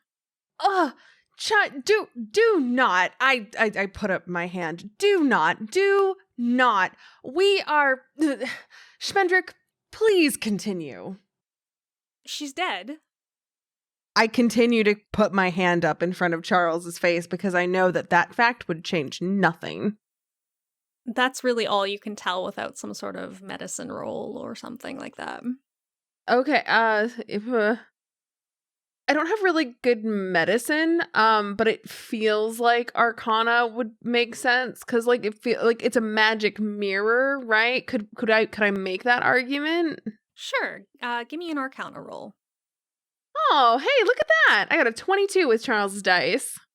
I immediately swap the dice back. Now, I'm just going to put $5 on this table, and Charles, when you roll another one, I'm going to put it back in my pocket. But if you roll, like, I don't know, a 15, you can have it. Ivy, in your mind, Raven Darkheart begins to put the pieces together. The mirror room with the snake motif looked as though it was disturbed. There was blood on the floor. Mirrors had toppled over. You gather that this person failed the snake puzzle as well, but somehow managed to go into a mirror and emerge through this one. Oh no. How recent is the body? Like, how recently did she die? About as long as you've all been in the house. Well, rather, when the arms took you down and teleported you into the other areas of the house. It looks like maybe it was 5 minutes after that, if I wanted to give an exact number. Okay. Great. Well, clearly she's not the lady of the house, so it's fine. But also... Speaking of the lady of the house, we're all nobles from different provinces or states, right? Yes, specifically of the country known as Florani. Fantastic. And Ravensquall was her name, correct? Yes, she was from the northern country of Vorus. A different country or a different province? A different country entirely. It's all coming together now. She separated everyone intentionally because she understands that even the well-born and the noble are much more of a threat when clumped together and allowed to talk. It's pretty clear that Ravensquall intends to usurp, to take the throne of our country as well. But the only way she could do that is if she could move in through the provinces without opposition. With us out of these provinces, she's more or less free to move on the throne. So you're saying that she put us all here as a ruse to then attack our homes and take our kingdoms? More or less what I've been saying from the beginning, but yes. That bitch! This was never an intent to give someone the throne. The intent was always for everybody to die. I was trying to be so nice to her, and you know what? Fuck it. If I find her, it's axe to the neck time. I agree. Hey, Schmendrick, it looks like there's another door in that room that the boys were in. There is. Can I try to put my face in the mirror? The snake mirror? The one with the woman coming out of it. I want to see if I can crawl into the mirror. Whoa, buddy. I mean, like, Josh, you, but remembered it wasn't that long ago that we broke all the mirrors up, so I'm just saying, like, if your face comes out to that mirror, it might come out in a whole bunch of different pieces. And I mean, like, eventually I'm going to need you to, like, do some paladin shit, so I'd prefer if you didn't come out in that snake room in, like, 70,000 pieces, my dude. Can I try to put my hand in the mirror? It's the same result. Can you give me a wisdom saving throw? You can lead a Banu Hakim to water, but he'll probably just try to murder it for money. It's true. Murder it for money, murder it for righteousness. I rolled an 18. Yeah, you reach your hand into the mirror. You can actually see the other side of the snake room. And as you're kind of using this portal, you begin to witness the snakes coming for you. With that kind of wisdom save, they don't manage to get to you in time, they don't manage to inflict that damage, but you get the feeling that continuing on this path isn't going to get you anywhere, and probably just get you hurt. Well, so much for that idea. As for this room, this is a bathroom. Do you just open it? Yes? Okay. Inside is the noblewoman Emily, and she is kind of clutching her knees to her chest and rocking back and forth. She does seem to panic when you open the door. Oh my god, there's people alive. I mean, if I know one thing in this world, it's that panic-attractive women are right in my wheelhouse. So I'm gonna come up next. She's in the bathtub, you said? Yes, she's in the bathtub in the fetal position. So I'm gonna lower myself down onto my knees and just be like, oh, hey, yeah, oh my god, it's so good to see you. What happened? And just be, like really charming and a little cute. She doesn't suspect that you are a major creep and just kind of wipes the tears from her eyes and says, there were these phantom wolves. They went through the walls. I ran away. I hid in here. They haven't found me. Are you okay? Are you hurt? Do you need me to check? No, I'm okay. I had some potions on me. And, Charles asking here, are wolves that can teleport through walls like a normal thing that exist? Not really, no. Okay. All right. How long have you been here? Not long, like maybe 30 minutes. I hid trying to, I told you I ran. I don't know, I just want to get out of here and the windows are all dark. Yeah, we're working on that. I'm definitely working on that. Did you, when the floor thing happened, with like the tentacles and little weirdness and that tickle you might not be used to, were you with anybody? Yeah, I was with, Tullio DeMarc. He was the boat builder. He tried to escape through a window, and I didn't see him again. He just yelled like he was falling, and he just vanished. Yeah, man, that sounds not great. Well, for no reason connected to what you just said, I think it's best if you stay here for a second. But before that, I'm sorry I'm making you think about this. I'm normally not this kind of forward, and I would take a little more time to get to know you before I kind of pushed you on this kind of thing, but... Oh my gosh, Charles. What? I'm just trying to, be like in character. Come play my game. It's a boon. You're cashing the boon. I'm making it worth your while. Okay, fine. Schmendrick, I just want to know where the wolves are. Where did she get wolf attacked? She replies within the hall. The stairwell. That hall. And I point. Yes. Mm-hmm. Well, I'm sure as shit not gonna walk her outside. Her friend's right there. Yeah, that's probably a very smart idea. Yeah. It's going to take some convincing to get her out of the bathtub anyways. Great, then let's leave her there. Not my problem. I'm pretty strong. If need be, I can carry her on my back. Yeah, I don't know that that's gonna be a great idea, because when she sees her friend, what happened, I don't know a ton about traumatizing women, but I think that might do it. Oh. You don't know a ton about traumatizing women? Really? Excuse you. I'm a gentleman. I'm a nice gentleman, small business owner. Mm-hmm. Anyway, no, I don't know. It doesn't really sound like it's worth it to me. We clearly need to keep going. And she's just gonna hold us back. What was that trapdoor situation, though? Because, so far as we know, the only other way out of here is down those stairs in the center, right? Yeah, and the trapdoor has stairs going down too, but they're better stairs. Yes. So especially if there are, spectral wolves. God knows what else, right? But if the house is trapped, there's got to be, a secret path that you can take without getting fucked up by the trap stuff, right? And a trap door, just the word alone, right? All right. Everyone in favor of trapdoor, raise your hand. I raise my hand. I raise my hand. I raise my hand. All right. Ladies first. Thanks. I go over and I lift up the trap door. In time, you all head down these stairs. They seem particularly long, it takes a while to traverse them. You believe by the time you get there, you're somewhere on the first floor, but there is a rune-covered passageway that says, "Speak the password and enter."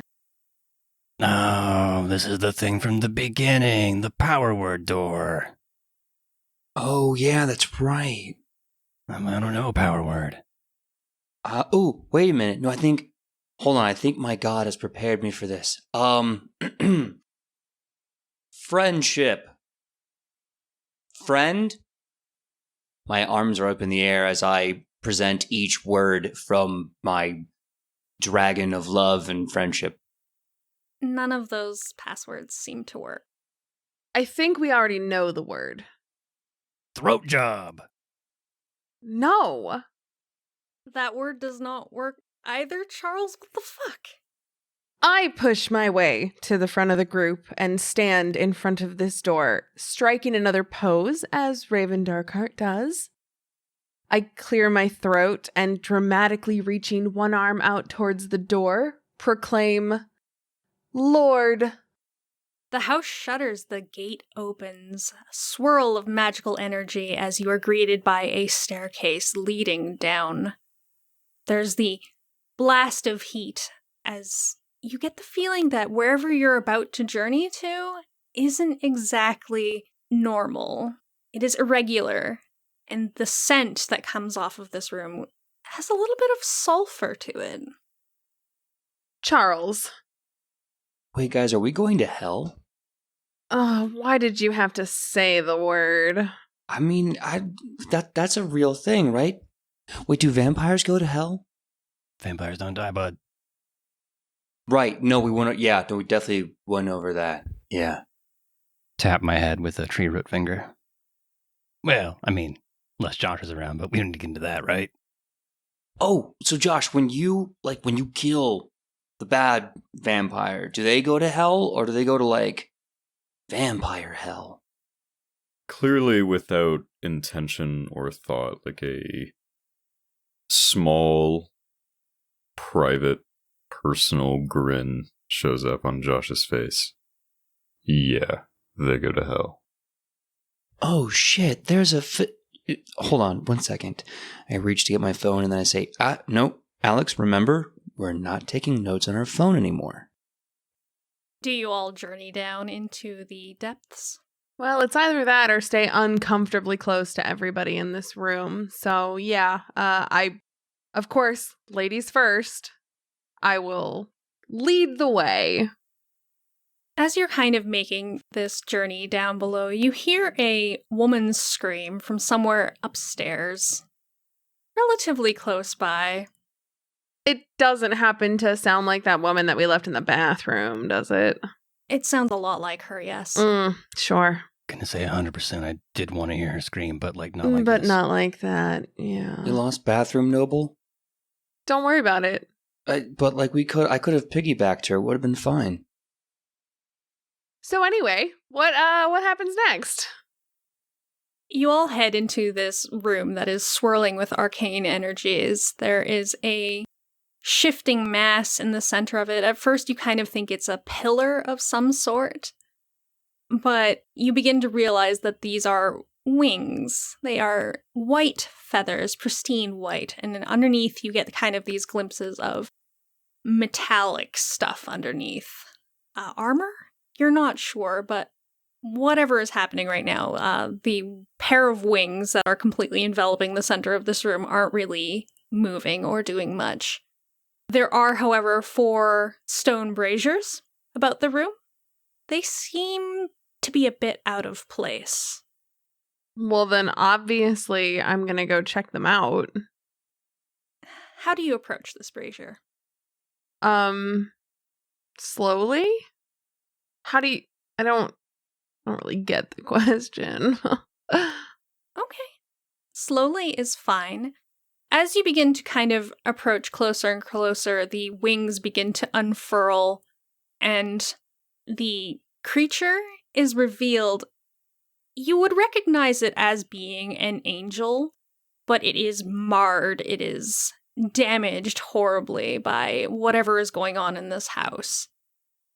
Raphael? Different kind of angel. Oh, sure.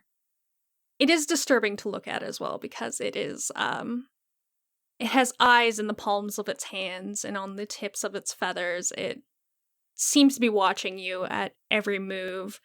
And before you can really react, it has pulled this fiery blazing sword from its back. I'm going to need all of you to roll initiative. What's initiative? It determines whether or not you go first in battle. I look at Ivy. I make real close eye contact with her. I shield my dice, like turning my body to block her from being able to see them. And then I roll. What did you get, Charles? I look down at the die, and I turn to Schmendrick, and I put a hand up over my mouth so Ivy can't see my lips moving, and I say, 11. I mean, Charles, this isn't a situation that you can really win. It just determines who gets to go first. Yeah, but I don't want her to know about the thing. Okay. I got 4. I got a 3. I got a 16. That means you are at the start of the pack. However, and I will pick up a d20 at this point and toss it down onto the table, and it rolls onto the 19. The angel gets to go first. Oh, fuckstick. This is going to be painful, isn't it? Maybe. It charges across the room towards Raven Darkheart and takes a swing with its flaming scimitar. Does a 13 or 10 hit you?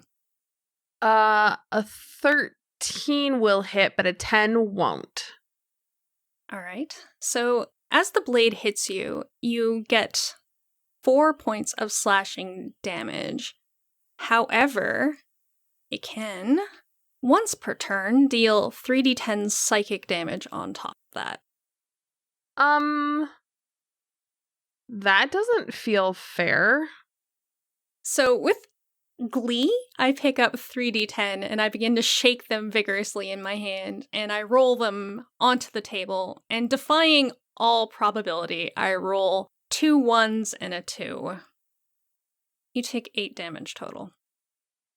Oh, thank God this thing has Charles's dice luck. I swear to God I will lick your toes in your sleep. I have on here, it says I can cast a thing as a reaction. I have a spell called Hellish Rebuke. So it says you point your finger and the creature that damaged you is momentarily surrounded by hellish flames. The creature must make a dexterity saving throw and takes 2d10 on a failed save or half as much on a successful one. 18 succeeds, right? Okay. Well, it's only a 13 to pass, but that's okay because he still takes half damage. All right, roll me that damage then. So that's 10, but he only takes half, so 5. Okay, I will record that. Yeah. Suck it, Angel. Oh, wait, hold on. It says I have to cast it at 2nd level. So after it's halved, that's another 3 damage. So 8 damage total. Very nice. Okay, I will adjust that. That brings the turn order to Nashfang Kingslayer. Okay. So I look at this angel and I say, You can't do that. She's a nice lady. and then I enter a rage, and I'm gonna smash his fucking face in. Let's see. Can I use my ability called Reckless Attack? Basically, I get advantage just to make sure I hit this guy. Of course. That's what it's there for. Awesome. Then that's gonna be a 24 to hit. Roll damage. That easily goes past his armor class. Great. I do 13 damage with my mighty great axe. Your axe comes down on this creature, its eyes spinning around to meet your gaze, I guess. It doesn't really block or put up a fight. Your axe easily cuts through the armor into the creature itself, and blood, quote-unquote, begins to trickle down onto the floor. That brings the initiative to Charles. What is Bartholius doing? Oh, well, I'm not going to stand for this shit. I don't really care if she kills the people here, but I got a lordship to get to, so at the very least, the angel has to die in some way. So I'm going to do, the first thing is I'm going to pull out my dagger, and I'm going to charge at this creature and try to get my stab on, you know what I mean? Give me a stab roll. Ivy, sorry, brain's a little fuzzy, math not working. Can you tell me what that says? Your math is a little fuzzy, so you can't read numerals? Toes, Ivy. You think about your toes. Consider your toes. That's a 20. And now I'm just remembering from previous conversation that we had, Schmendrick, when you roll a 20, I think the word I'm looking for is a critical hit. That is a critical, yep. So you get to double your damage. Feel free to roll that. So help me God, if I roll a 1 on this dice, I'm going to flip this fucking table over. You understand me, right? Yeah, but try not to bang the place up too much. The people that own this place are going to be back tomorrow, and I'd rather they didn't know I was here. So I pick up the pyramid die, and with honestly, I'm a little nervous. Like, I'm not letting it show super bad, but like, if you read my eyes, I'm just like, oh God, it's all on the line. So I throw it down on the table, and then I don't report that result either, because I am leaping up out of my chair and hip thrusting to victory, just going 4, 4, 4, 4, 4. And then and I can do a bonus action, right? Yeah, that's right. All right. Well, I understand that it's going to be really hard to top a critical hit with max damage. I get that, but I'm going to let the kid have some bardic inspiration. So I look over, shouting above the sounds of battle to Grim, and I say, "There once was a rager named Grim, whose intellect was unfortunately slim. But he's strong and he's pretty, and this situation is shitty. So rip this bitch limb from fucking limb." I feel truly inspired now. Thank you. Well, that was actually kind of inspirational. You're a better bard than I thought you'd be, Charles. I take a deep, self-satisfied bow and return to my chair. But also, Charles, as an orc, you have something called savage attacks. So do you want to give me another d4 roll on top of your dagger damage? Oh, do I ever? And then I'm just hip thrusting again. 4, 4, 4, 4, 4. I'm going to take this home dice. I'm going to marry it. You don't need this, right, Schmendrick? I can keep it. You know what? You can keep those. I don't think I want them anymore. No. Oh, this little sharp man is my new best friend. Raven Darkheart, it is your turn. This thing is still up in your face, flaming sword, inches away from just searing you on principle.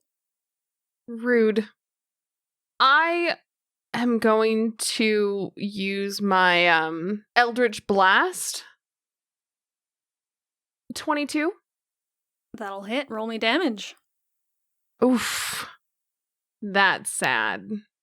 That's 4 damage.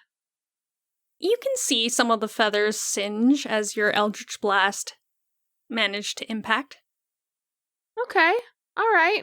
Cool. Anything else for your turn? Am I able to, run away, just like not like out of the room, but like when he decides to swing that sword again, I would like it to not be at me. So I'm just gonna be farther away from him. So as you back up, he is going to take an attack of opportunity on you. Wait, what? How is that fair? It's part of the rules. What? No! When you back up without the disengage action, they get to attack you. You didn't tell me that! Yeah, well, and I pick up the d20 and I clatter it down onto the table, and it lands on a 3. Okay, well, a 3 doesn't hit anyway, so suck it. I'll get you. Maybe not now, maybe not today. I'll get you for it. Mm-hmm. That, I think, moves us on to Dorian Bladehammer. Joshua, what is Dorian doing right now? I'll tell you what Dorian's doing. Dorian is going to use Divine Smite. Yes. When I make a melee attack, I can expend a spell slot to do extra damage. Smite that bitch. You're welcome to try it. So I take my battle axe in both hands, raise it over my head, and bring it down, well, I guess I'm a dwarf, so roughly into the midsection of this angel. Give me that attack roll. 18. That'll hit. Roll damage. So 4, and then add a d8. That's 12 damage total.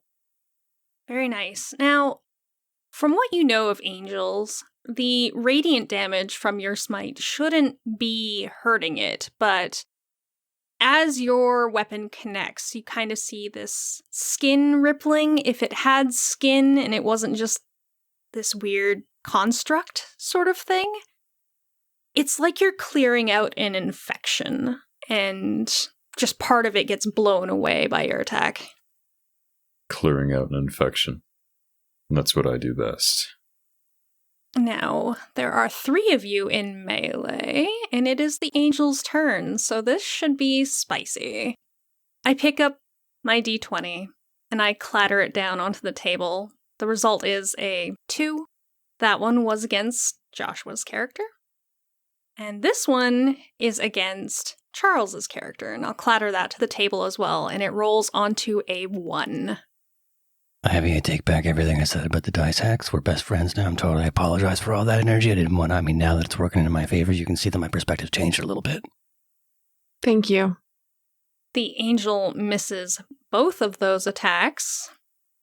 Wonderful. I think that brings it back to you, Alex. All right, okay. So, I look... All right, kid, here's the thing. Before you touch that dice, right? Yeah. I wrote that whole poem for you. Yeah. And, we just met, and, I know you don't know me, but I'm kind of a big deal in the situation. I've helped your friends here out of some trouble, and I'm the kind of guy that you want to have on your side. Okay. So if you roll that dice, and you fuck me by wasting that inspiration, let me just tell you, this toes thing, men, women, doesn't matter. I'm pansexual when it comes to freaking people out. I will find where you live, and I will suck your toes while you sleep. I want a reckless attack just to be safe. And then I turn to look at the enemy in front of me.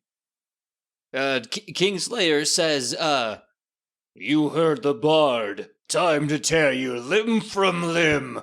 And as I'm still in my furious frenzy, I'm going to reckless attack. All right, roll me damage for that, Alex. Okay, so I get my mighty axe, and I rolled a hit, so what do I need to hit this guy again? You need a 16. Oh, okay. Come on. Well? So I look at my dice, and I get really excited because doing the math, the total is 24. This is amazing. And then I remember... toes. Boy, I'm gonna have to do some very creative lying here. I look at Charles, and I can see the curiosity and excitement on his face, and I just keep thinking about the toes. Well, come on. I think I'm definitely gonna have to use that D6 you gave me. Okay, here it goes. Because I totally missed. I got a total of 12. I'm not gonna hit him. I just have to throw it and pray to God that it's high enough that he doesn't get slurpy for my feet fingers. And I throw it and I have to cheat a little bit and it's killing me in the inside. But I can feel with my finger that the die is a 6. And I think we're safe. And I remove my hand. It's a 6. Charles, it's a 6. This means I hit him. This is amazing. Yeah, excellent. Oh boy, I've got Alex, buddy, Alex Serino. You're my new bestie. We're gonna have such great fucking fun, you and me, man. Absolutely. Just to clarify though, I'm gonna be wearing boots though, right? Oh no, man, you can let him out. No socks, no nothing. Hang him off over the bed if he makes you feel any better. You and me, we're good. This one, cocking my thumb at Ivy. Different story. Oh, okay, cool. I look to Ivy, worry on my face, mouthing the words, "I'm so sorry." I just kind of shrug a little bit, shaking my head. It's nothing new. Oh boy. Well, I keep thinking to myself, the faster we kill this creature, the faster we can, politely excuse ourselves and respect Charles's privacy and his snickles. So, I swing with my axe, I hit, I do 11 total damage. That's pretty good. At this point, I'm just kind of rolling my d20 between my thumb and forefinger, thinking, that kills him. Like, there's no way around it. As this angel crumples to the floor, you get kind of the sense that the ritual is complete. The bindings are broken, and the three of you standing within the inner circle begin to feel this otherworldly presence sort of enter your bodies. It becomes one with your soul. It is everything the Lady Ravensquall promised as you begin to feel the soul of Lord Ravensquall inhabit your bodies separately. You all are becoming the long-lost king of Voris. Wait, you mean she was telling the truth? Like, fight the monster, become a king? I thought the whole thing was that, like, she was, like, lying and evil and a Tremere. I don't think this is how she meant it to go down. She expected maybe one of you to become king of Voris. Definitely not all three of you. And yet, all three of you are becoming inhabited by this soul of someone else. This person? You? You were once king of Voris. 300 years ago, you made a pact with a demon for immortal life, but that had certain strings attached, and behind the lines all these years, the lady has been orchestrating your return. The three of you are now Lord Ravensquall, and you are now kings. So this is why everyone thought this shit was satanic. I'm sorry, am I gonna have to murder them now? Why can't we all just be kings together? This is fun. We all win. This is great. How can you all rule together? I mean, it probably won't go well, but, we'll have each other, checks and balances, and some other things. Hey, I mean, it worked for the Romans. Triumvirate and all. Also, you're all essentially the same person at this point, so there's synergy, at least. Except for Raven Darkheart. You were standing outside the arcane circle, you are not queen, and you are not inhabited by the soul of any immortal demon lords. That's okay. According to my character sheet, I have my own pact with the demon. And also, anything that makes it so I'm not, connected to these three, totally fine with that. Oh, yeah, so a conflict of interest. Yeah. Yeah, that makes sense. I mean, we can still connect if we, you wanted to. This Lord Raven person, how does he feel about tieflings? He's rather power hungry, or you're rather power hungry. I mean, you're here to become king. Now you are king. Schmendrick, I'm on a level with you. I wasn't really talking about, the administrative relationship. I was thinking of something a little more, I mean, whatever you thought about them before is what you think of them now. Raven, I'm sorry you didn't get the crown out of this, but I've got a throne you can sit on. Charles, shut up. What, Josh? Come on, let a man have a little fun. I've been listening to your fawn for like 3 hours. I'm sorry, your houndship. Didn't mean to. No need to put me on a list. It's cool. Nope, Charles. And I make a dramatic motion of zipping my way oversized mouth shut. You know, if I play my cards right, I could live forever, all eternity. Every second I spend with you is longer than that eternity, Charles. I just wanted you to know that. Wow, you sure know how to hurt a guy. They teach you that in hound school, or did you just come out of the oven like that? I kind of came in like that. That's fine. I see it. I'm gonna try to stay professional about it. It's fine. Listen, I know feelings are high right now, okay? But I think what we all need to focus on, yeah, and just take stock in, is that we were once 3 very different people, and now we have become one. We have merged together in that oneness, and you know, like when 3 people love each other, they make it work, okay? So we're gonna focus on what we can do together, and maybe stop hurting each other's feelings a little bit. Charles, buddy, you're very funny. Maybe stop trying to hit on Ivy so much. And Josh, you are objectively terrifying in like ways that I only thought movie stars could be terrifying. And it's great. But I think if we can put this creative power together, we can rule Raven Manor very well. And then who knows? Maybe that can translate to Chicago. We can rule Polish sector. I don't know. What do you guys feel like? Where do you want to? I could go for a bite to eat. God, I haven't had a pashki in years. How are those sausages? I don't think you can call them that anymore. Not. No. No, but the beer and the brats and the old the pierogies. Oh, I miss the pierogies.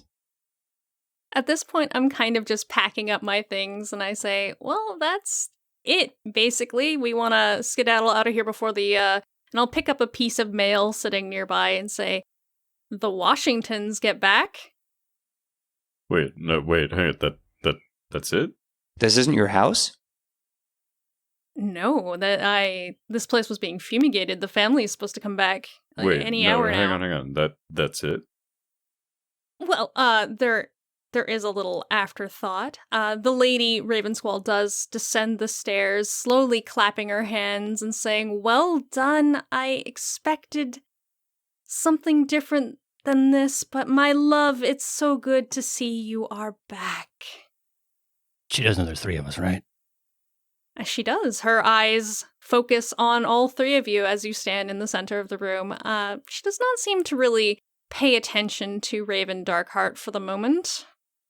Is this like a harem thing? Or are we about to get freaky with her in a harem thing? Okay, all right. I think we're done. That's fine. We don't need to continue this line of questioning here. Wait, hang on. What about the rest of the power play?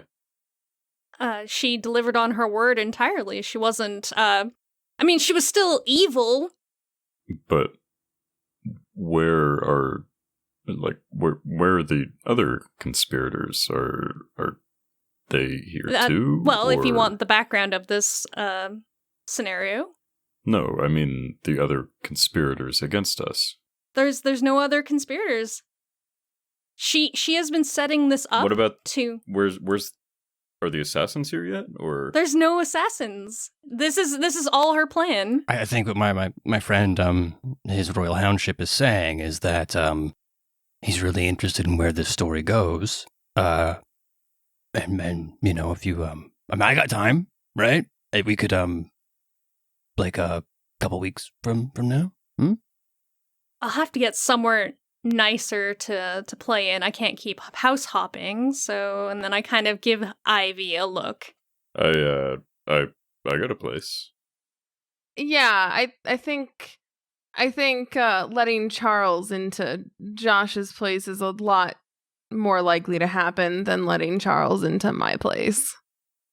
You act like Charles isn't in your place all the time. Oh, don't. Josh, I know you're just saying that to get my goat. I know, but I need you to not.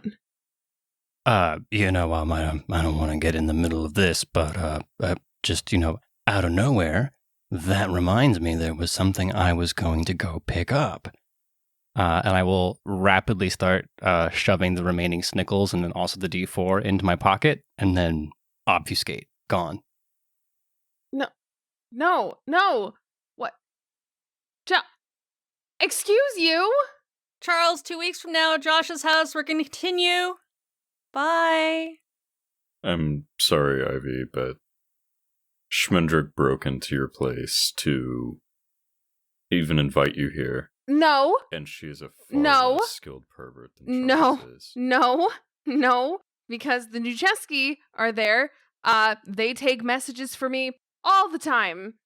I had my guy drop off her guys a letter, so I didn't have to work all that hard for that one. Yeah, it's cuz I have people that work for me that take letters and take messages for me. So, yeah. Yeah, they're scientists, okay? Perverts can't beat scientists. That's a fact. As we're all kind of having this banter and I'm still tidying up, there is the gleam of headlights from the front of the house. And I go stiff for a moment and go, oh shit! They're back, leave. What? Oh god. Oh, okay. And I'll just start hurriedly kind of trying to clean up a little bit. I don't know why. I don't even know where any of this stuff goes. But I'm just gonna shove it all into my arms and then try and get out the back door before anybody's the wiser. See you in 2 weeks, everyone. And I make like Charles and obfuscate my way on out of there. I start hurriedly grabbing all my papers as I look at the door and thinking, go magic vampire speed. Damn it doesn't work that way. Then I turn to Schmendrick. Okay, but Schmendrick, but what happens next, though? What do you mean what happens next? Alex, it's... You, right now, want to know what the Three Kings have in mind for the future of Voris? Well, unfortunately, that's a story for another night. You've been listening to the All Night Society, an actual play podcast brought to you by Queen's Court Games. If you enjoyed your stay, be sure to subscribe on your favorite podcast app. For more content, including exclusive art and audio, follow us on Facebook or Instagram at Queen's Court Games, or on Twitter at Queen's Court RPG.